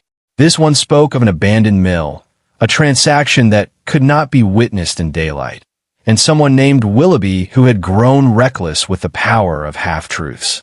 The more you read, the less sense it made. And yet, it felt deliberate, like pieces of something bigger. You cleared off the dining table and laid the letters out in rows, then columns, then groups by year. You got a notebook, then another. You made lists of names, places, odd phrases that showed up again and again. One phrase stood out most. The pattern remains. It was scrawled at the bottom of 9 separate letters, always in different handwriting, always with a small dot drawn just above the final period, like a signature that meant nothing until it did. By the third night, you weren't sleeping well. Not because you were afraid, because you were curious. You started visiting the county archives again, digging through old land records, looking for anything on Elias Finch. Nothing. It was as if he never existed. Not as a landowner, not as a business partner, not even as a registered citizen. And yet, everyone seemed to know him. In the letters, that is, tell Elias the message arrived safely. Finch must be warned before the festival. If Finch is still in possession of the ledger, he must bury it deeper. You started to wonder if the letters had ever been meant for mailing at all. Maybe they were left on purpose. For someone else. Someone like you. And then you found the one that changed everything. It was near the bottom of the trunk. Unlike the others, it wasn't tied in a bundle. Just folded twice and sealed with a bit of cracked wax. When you broke it open, you saw the date right away. Last month. Same handwriting. Same name. To Elias Finch. Only this time, the ink was still fresh. The paper knew. The letter read, Elias, we were wrong to bury the truth. The pattern never faded, only moved. You must come to the garden at first light on the solstice. The sigil has been marked in salt, just as before. There is still time, but not much. They begun watching again. You sat there for a long time. Long enough for the air in the room to grow still. The next morning, you checked the postmark on the envelope. It wasn't stamped, just hand-delivered, and the corner of the envelope was damp with soil. You turned the page over and saw a small sketch of a tree, crooked, split at the center, with a tiny mark beneath it. You recognized it. There was a tree like that on the old map of the town square, long gone now, but once part of the community garden behind the church. The solstice was 4 days away. You didn't believe in patterns, not really. But still, something in your gut told you, if you don't go, you'll never know what this was all for. So you packed a thermos of coffee. You took the map. And just before sunrise on the day of the solstice, you walked alone toward the old garden, unsure of what you'd find. But part of you, quietly, was starting to remember something you never knew you'd forgotten. The old garden behind the church hadn't been tended in years. You could tell right away, ivy curled around the fence post like it was protecting something, or maybe warning people to stay out. The church itself stood silent, its stained glass long faded to gray. No one visited anymore, not since the congregation moved to the newer building down the road. You climbed through a gap in the fence, careful not to catch your coat on the splintered wood. The grass here was tall and soft, bending gently in the early morning breeze. There was still dew on the ground, and everything smelled faintly of rain and old pine. You moved slowly, looking for the tree from the sketch. And then you saw it. It wasn't much anymore, just a rotted stump where something once stood tall. But the split in the center, the jagged angle of the bark, it matched. You crouched beside it, ran your fingers over the moss-covered edge. Something had been etched there, though time had nearly erased it. A faint curve, a kta, and then something that looked like a spiral. You stepped back, unsure what to do next. That's when you noticed it. A small pile of salt. It had been poured in a ring, faint, broken in spots, but deliberate.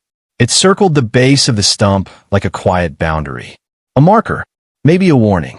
You didn't step inside. Instead, you pulled the letter from your pocket and read it again. The sigil has been marked in salt, just as before. The words echoed in your mind like a tune you couldn't shake. You sat down on the grass, just outside the ring, and waited. Not really sure what you were waiting for.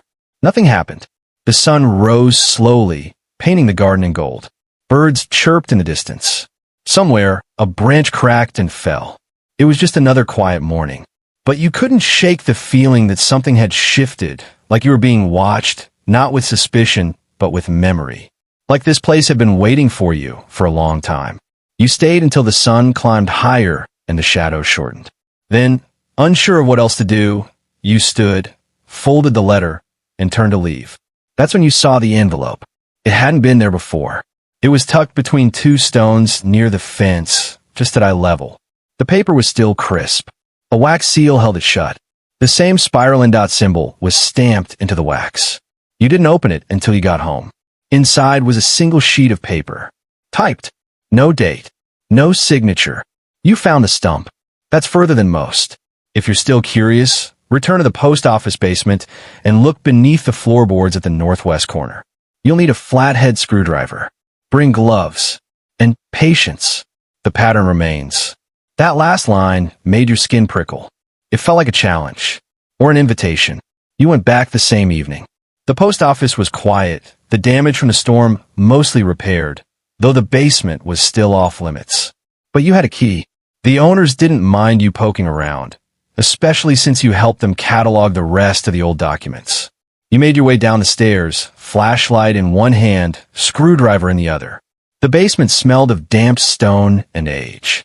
You found a northwest corner and began to work.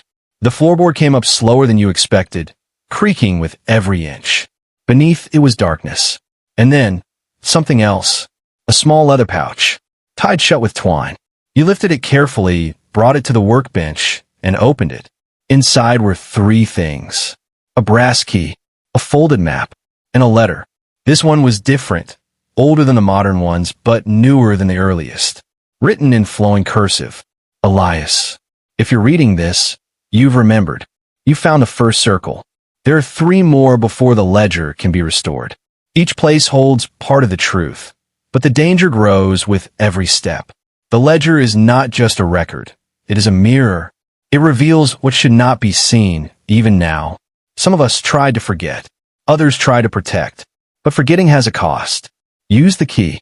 Follow the rivers. The next circle is buried beneath the place where the two lanterns still burn. Tell no one but the garden. W.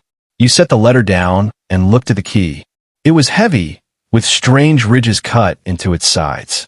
The map was hand-drawn, showing part of the countryside just east of town.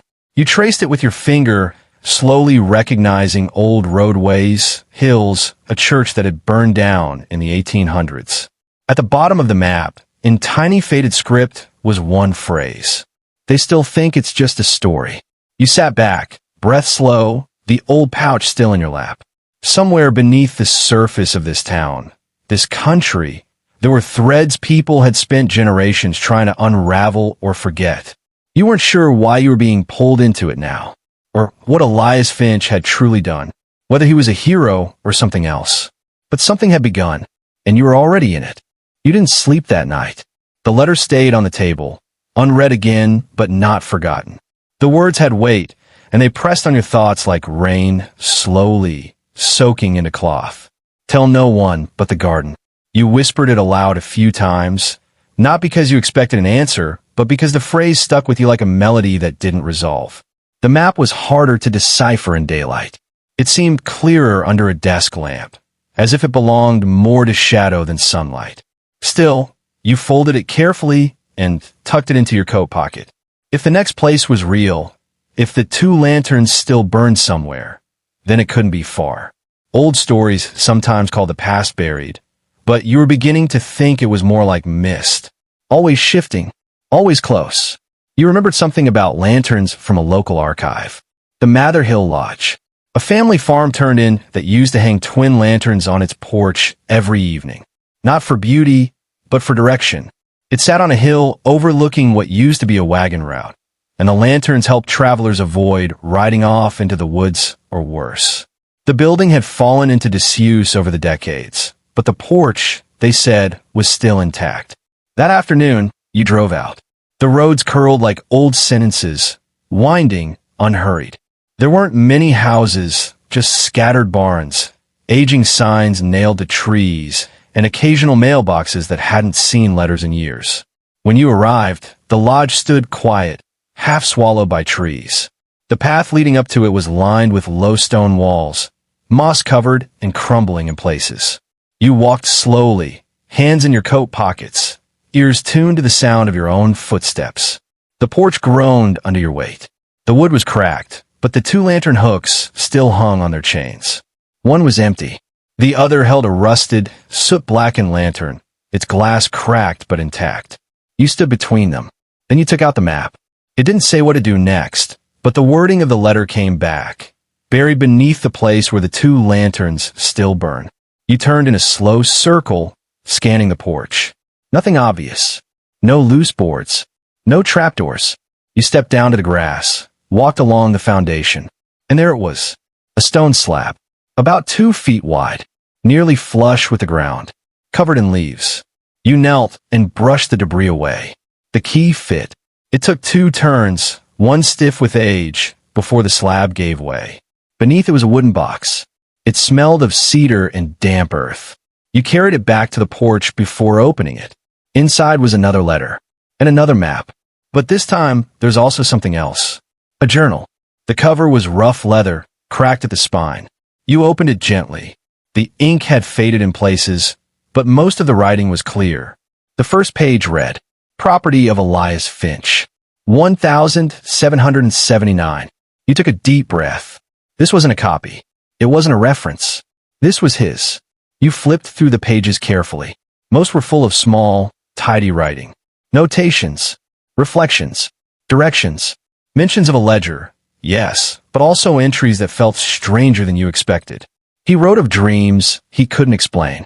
People who aged too fast. Men who forgot their own names after visiting a certain house near the ridge. One passage stood out. You read it twice, then again aloud. I no longer believe the circles are just markings. They hum. They speak when no one's near. I placed one beneath the lantern hill, hoping the light would keep it calm. But the nights grow louder. You paused there, letting the words sink in. The journal was full of these fragments, some clear, others bordering on madness. Yet he kept writing, kept recording, like he knew someone would read it long after he was gone. You set the journal down and unfolded the second map. This one was different, drawn not in ink, but charcoal. It was more symbolic, less of a guide, more of a warning. 3 large spirals were sketched across it, connected by faint lines, like a web drawn on top of an old county map. Each spiral was labeled. The first, the garden. The second, the light. The third, the hollow. You looked closer and saw tiny writing beneath the third. Do not dig at the hollow unless you carry her mark. It was underlined. Twice. You leaned back against the porch wall, eyes closed, heart steady but unsure. You were in it now. Deep. The ledger wasn't just some old book. Elias hadn't just been a man chasing rumors. He had been mapping something he either feared or worshipped, maybe both. And you were following his path. You opened the last envelope. The new letter was shorter. You've passed the second circle. You now know more than most who came before. But the hollow is not forgiving. If you go there, understand this. The pattern remembers everything. Keep the journal close. Read page 74 before you sleep. You didn't wait. You turned the journal to page 74. It was mostly blank, except for one sentence written in thick, almost angry handwriting. If she speaks, do not answer her name.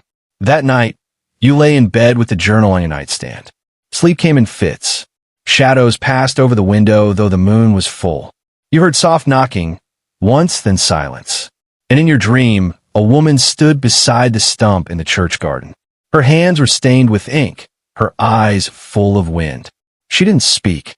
She only waited. You woke up with the image still clear in your mind. The woman by the stump hadn't moved. She hadn't spoken, but her presence lingered, like a scent you can't place but know you've smelled before.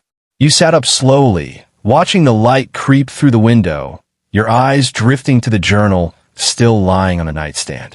The page was still open to 74, and the ink looked darker than you remembered. Something about the dream had settled under your skin. It wasn't just strange, it felt remembered, like it had come from something real. And somehow, the journal had known.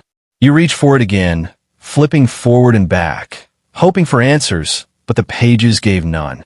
Elias's words remained calm, steady, but distant. He'd been walking this path long before you ever knew it existed, and he'd left only pieces behind. Later that morning, you drove to the local library. Not the big public one with the computers and tourist brochures, but the smaller archive off a side road, tucked between a retired mill and an old grocery store that barely stayed open. It smelled like paper and damp wood. A part of you liked it there. Maybe because the quiet felt old in a way that matched the story you were living. You brought the journal, just in case, and asked to see any records related to Mather Hill or to Elias Finch. The clerk, a man in his 60s with thick glasses and a voice that stayed just above a whisper, took his time. But eventually, he returned with a thin folder and an apologetic look. Not much, he said. Just mentions. Finch shows up in land deeds around 1776. sold off a large piece of forest before disappearing from the records entirely. Some say he moved. Others say, well, you know how rumors grow. You asked what he meant, and he hesitated. Just odd things, he said. People losing time. Waking up outside. Animals going quiet for days. The usual colonial ghost stories. But there was something in his tone, something careful. You asked him if he believed any of it. He looked around the empty library and shrugged. I believe some things don't go away just because we stop talking about them. You thanked him and took the file anyway. Back in your car, you flipped through the papers. One page stood out, a copied note written by a surveyor in 1813. He'd been cataloging property boundaries when he noted a ring of trees that won't grow, near a place he labeled the Hollow. No plants, no animals. Just silence. The Hollow. Again, that name kept surfacing, and not just from Elias's journal. It seemed like every piece of this puzzle pointed there eventually. Whatever the pattern was, whatever Elias had found, it had left a scar, and now you're being pulled toward it. The journal didn't offer a direct route, but based on the charcoal map and the old county lines, you could guess. There was a stretch of woods just past what used to be the Allen property, bordered by 2 streams and an old mill road. Locals called it the Still Patch because birds didn't sing there. You decided to go the next day. That night, you prepared. Packed lightly. Water, flashlight, the journal. A camera, just in case. And before bed, you did as the letter suggested. You read page 74 again. If she speaks, do not answer her name. You didn't know who she was. You didn't even know if Elias had meant a real woman or something else entirely. But still, the sentence lodged itself in your thoughts like a nail. Sleep came slower this time. You dreamed of forest. Not dark, but pale. Every tree stripped of leaves. Every branch thin and reaching. You walked between them, and though the world was quiet, you felt watched. Then, suddenly, a voice behind you whispered your name. You didn't turn. You didn't answer. And when you woke, the journal had fallen to the floor, open to a new page. You didn't remember flipping to it. The ink was smudged at the bottom corner, as if someone had touched it with wet hands. The next morning, the sky was gray. The kind of weather that makes the air feel heavier, like it's full of waiting. You drove out early, passing the Allen farm. Now, just a shell of house, broken windows and ivy curling up the stone walls. You parked along the edge of the woods and followed the map. The trees thickened quickly, crowding the light. After about 20 minutes of walking, the path narrowed. No signs, no markers. Just your footsteps on soft earth, the steady rustle of your coat, and the distant hush of the wind. Then the sound stopped. No birds. No insects. Just stillness. You were here. The hollow wasn't marked by signs or fences, but you knew. You could feel in your chest. The air felt older. Like it hadn't been touched in centuries. The trees around you were oddly spaced, almost too perfect, forming a rough circle. And in the center, a depression in the earth, as if something had sunk into the ground and pulled everything else with it. You stepped forward. The journal didn't offer instructions, but you remembered Elias's warning. You didn't dig. You just stood at the edge, looking down into the silence, and tried to listen. Not with your ears, but with something deeper. A sense, a knowing. And then you heard it. Not a voice, not words, but a hum. Low, faint, almost like the sound of wind through a bottle, but deeper. It came from the ground, from the earth itself. And with it came a feeling, like your name was being thought, not spoken, repeated, whispered by something ancient and tired. You reached into your bag and pulled out the journal. And the second you did, the hum stopped. Just like that. The air shifted, and then the wind returned. You turned, slowly, feeling the moment pass. Nothing followed. No shadows, no figures. Just a still patch, now quieter than before. You didn't stay. You walked back without looking behind you. Not out of fear, but respect. Something lived there. Something old. Maybe it had been part of early America. Maybe it was older still. But whatever it was, it remembered Elias. And now, it remembered you. The walk back to the car felt longer, though you took the same path. Trees leaned in like they were listening, or maybe just remembering. The air had that faint scent of moss and something metallic like rain before it falls. You You didn't look over your shoulder, not once. It wasn't out of fear exactly, more like instinct. Whatever the hollow had shown you, it wasn't something meant to be stared at too long. When you reached the road, the silence finally gave way to normal sounds again. Distant birds, the soft rattle of leaves, and then, oddly enough, the low hum of a tractor far off in the fields. You hadn't noticed how quiet the world had gone until the sound returned. It was like surfacing from deep underwater. You sat in the car for a while before starting the engine, your hands still resting on the journal in your lap. The page that had opened earlier, one you hadn't read, was still there. You hadn't meant to dog-ear it, but the fold was sharp, almost too clean. You opened it fully and read. I returned, against my own advice. I thought maybe she would be gone. Maybe the pattern had passed. But she wasn't, and it hadn't. Elias had written this entry in a different hand. Still his, but shakier, like he'd been writing fast or with cold fingers. He talked about voices again, about the name he refused to speak, how it burned in his thoughts but stayed caught in his throat. He mentioned circles, symbols, marks left not for people, but for something else. That phrase struck you hard. You had seen marks, too, at the hollow. They weren't etched into wood or carved into stone, but the trees there had grown strangely, bent at similar angles, repeating shapes in their branches. Not enough to call symbols, but almost. Back at home, you scanned those pages again, taking photos this time. You even copied them into your notebook, hoping that writing them down might make them clearer. But the meaning still slipped through your fingers. You could feel it just out of reach, like a forgotten word on the tip of your tongue. You didn't dream that night, or maybe you did, but didn't stick. In the morning, a letter came.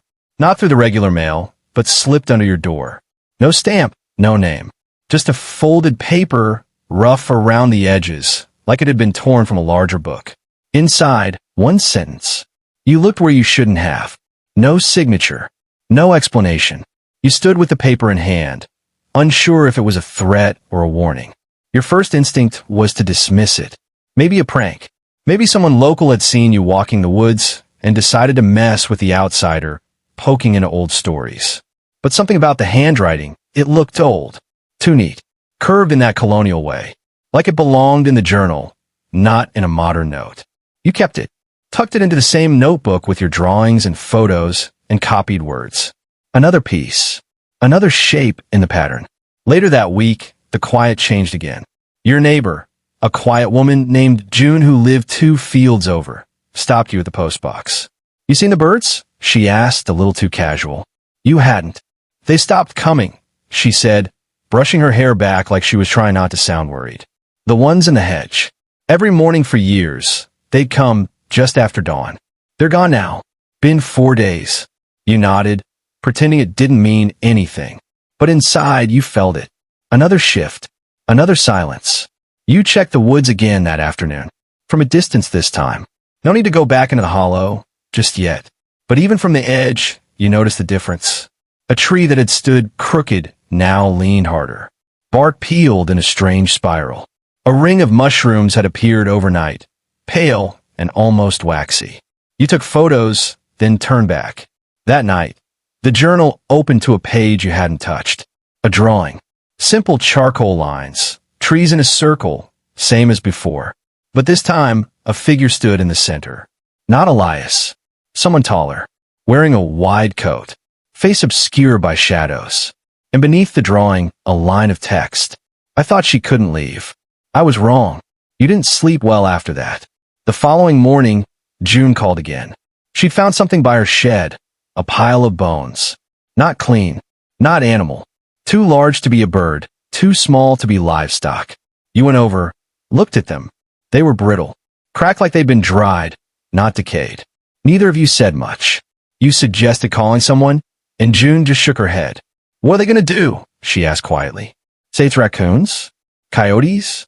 You know better. I can tell. You nodded, but didn't say it out loud. You were beginning to understand why Elias had kept his notes so guarded. This wasn't something you could explain. Not with reports. Not with logic. It was old. It lived in the folds between things, in stories, in memories, in shadows that didn't match the light. That night, you reread the first few pages of the journal. And for the first time, something changed. A word that hadn't been there before. Not added, just clearer now. Underlined. Pattern. And beneath it, a short phrase that hadn't meant much before. Not random. Not natural. Design. You circled the words in your own notes, then stared at them for a long while. Elias hadn't just discovered something. He'd awakened something. And you had, too. But what exactly had been awakened? You didn't tell anyone about the journal. Not yet. There was a sense that sharing it would somehow break something fragile. As if putting words to it out loud might give it more shape, more weight. So you kept quiet. You read each night. And when the writing blurred from sleep, you'd set it gently on the windowsill and listen. Sometimes the wind carried words you almost understood. Other times it carried nothing at all, which somehow felt worse. In town, the people seemed the same, but under it all, something subtle had shifted. The usual greetings were a bit shorter. The hardware store closed an hour earlier. At the diner, the radio that usually played country music had gone silent, replaced by long stretches of static. Even the waitress with the bright smile, Tammy, looked out the window more than she looked at her customers. You noticed her fingers tapped out a pattern on the counter, over and over. It wasn't random. You recognized it. Long, short, short, long. The same rhythm carved into one of the trees in the hollow. You asked her about it. She just blinked and laughed lightly. Oh, that. Just a nervous tick, I guess, she said. But her smile didn't reach her eyes. That night, you couldn't sleep. The woods outside your window were darker than usual, as if the moon had decided not to shine there. You kept the curtain drawn, but once or twice, you thought you saw movement behind the fabric. Not people, just shadows bending in ways that didn't quite match the trees. You didn't dare check. Instead, you did what Elias had done. You wrote. Not in the journal, though. You didn't feel like you had the right. That book belonged to something older. So you opened your notebook and started your own record. You wrote everything about the hollow, about June and her missing birds, about Tammy's tapping, about the bones, about the symbols. You drew them too. At first, just from memory. Then you started seeing new ones. On old stones behind the church. In the way two fallen branches crossed near the old mill. One was even drawn in the condensation on your bathroom mirror. You hadn't touched it. You stood there for 10 full minutes, watching the shape slowly fade. The next morning, you decided to drive, just get away for a bit, see if the feeling lifted. As you passed the edge of town, something caught your eye near the old cemetery. A woman, dressed in clothing that didn't fit the season, stood among the graves. Not moving, not crying, just watching. You slowed, glanced again, but she was gone. The graveyard was empty. Your heart beat faster, but your hand stayed steady on the wheel. On the way out of town, the signal on your phone dropped completely. Not unusual for the back roads, but this time it didn't come back. You drove for nearly 40 minutes before realizing the world outside felt just as still, just as quiet. Like the hollow had followed you. At a gas station on the edge of the next county, you asked the clerk if there had been any outages. Nope, he said. All working fine here. You bought a bottle of water and a notebook, just in case, and turned back. You weren't sure why. A part of you said to keep driving, but something deeper told you to return. Elias had gone back. Again and again. Maybe the story needed you to do the same.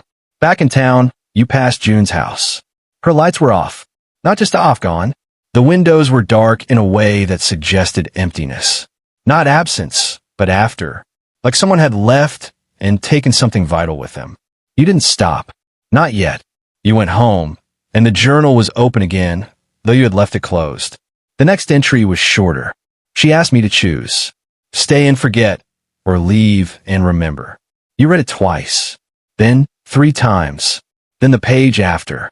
This one had no words, just a faint stain like dried water or perhaps tears, and beneath it, faintly visible, the shape of a circle with a line through it. You recognized that shape. It was carved into the underside of your porch. You'd never noticed it before. You checked again, and there it was. Weathered. Faint. But it matched. You stepped back into the house, slowly, like someone entering a chapel. The air inside felt different now. Heavier.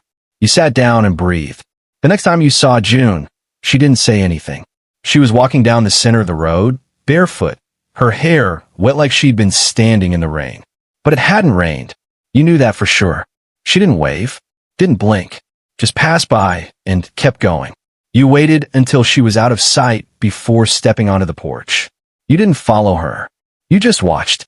Later that day, the power flickered. Your radio turned on by itself. No station, just static, followed by the faintest sound. A low hum, then a whisper. You couldn't make it out. It might not have been English. You turned the dial. The whisper followed. Every channel, just below the static. You turned it off. When you looked outside, the shadows had shifted again. It was midday, but the light was slanted, golden in a way it shouldn't have been. Not autumn yet. Not winter either. A season you didn't recognize. That night, the journal had one final note. The pattern is patient. It only asks that you look.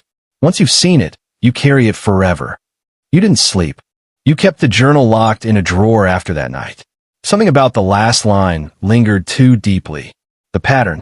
You didn't understand what it meant, not fully, but you felt it. And how the crows circled twice now before landing. And how the church bells rang one beat late on Sundays. And how the people, once eager to greet, now offered only cautious nods. You started drawing it. Not the symbols this time, just the way things moved. The paths people took through the town. The way shadows shifted from one side of the street to the other before dusk. A map, but not of roads, of behaviors, of shifts, of signs. You taped the papers together. Slowly, a pattern really did begin to form. A spiral. A wide one, circling the center of town. The closer to the old courthouse, the more frequent the events. Birds flying wrong, whispers and static, people disappearing from their routines for just a moment too long. At the center was nothing. No building. No statue. Just a patch of dirt where something once stood. Now grass, flat and empty. But everyone seemed to walk around it without thinking. Even cars turned slightly as they passed. Not avoidance. More like instinct. You stood there one day just staring. You couldn't remember what had once been there. You asked Tammy, and she frowned. There used to be something, right? She said. A fountain? Or a post? She shook her head. I don't know. You asked June. She didn't speak. Just reached into her pocket and handed you a folded piece of paper. You opened it later, in private. It was a sketch of the same spiral you'd drawn. But hers was older, weathered, and in the center, she'd drawn a door. A simple wooden door, standing alone. No hinges, no frame. Just a door, with no reason to be there. You didn't sleep well after that. The dreams started again, sharper now. You'd walk the streets of the hollow, but it wasn't night, wasn't day. Just a still gray hour that never changed. No people, just the buildings, all turned slightly away, like they didn't want to be looked at. Then you'd find the door. And always, it would open just a crack. Each time, a little wider. Each time, a little darker. One morning, you found dirt in your shoes. You hadn't left the house that night. Or at least, you didn't remember doing so. You went back to the spot in the center of town. This time, you brought a shovel. You weren't sure what you were expecting. Maybe old bricks, some buried foundation. But after only a few inches, the earth changed. Not clay, not stone, wood. You kept digging. It was a step, then another. A staircase leading down, cut into the earth like it had been waiting. The town was quiet around you. You took the first step. It didn't creak. It didn't shift. It felt solid, like it had been built with care. The dirt around it held firm, as if protecting it. As you descended, the light didn't fade. That was the strangest part. It stayed dim, but visible, enough to see your hands, the path, the edges of your breath in the cold air. And at the bottom, there it was. The door. Just like in June's drawing. Just like in your dreams. You reached out. Not to open it. Just to touch it. It was warm. That was the moment everything changed.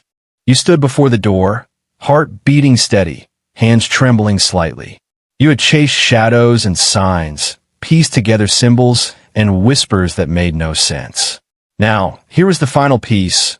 A door with no hinges, a staircase from beneath the earth, and a spiral that had shaped the very way the town breathed. You reached out slowly and pushed. The door swung open with a soft creak, revealing not darkness, but light. A warm, golden glow spilling from beyond the threshold. Stepping through, You found yourself in a room unlike any you'd imagined. It was not a place of secrets or fear, but a quiet archive. Old books, maps, and journals lined the walls.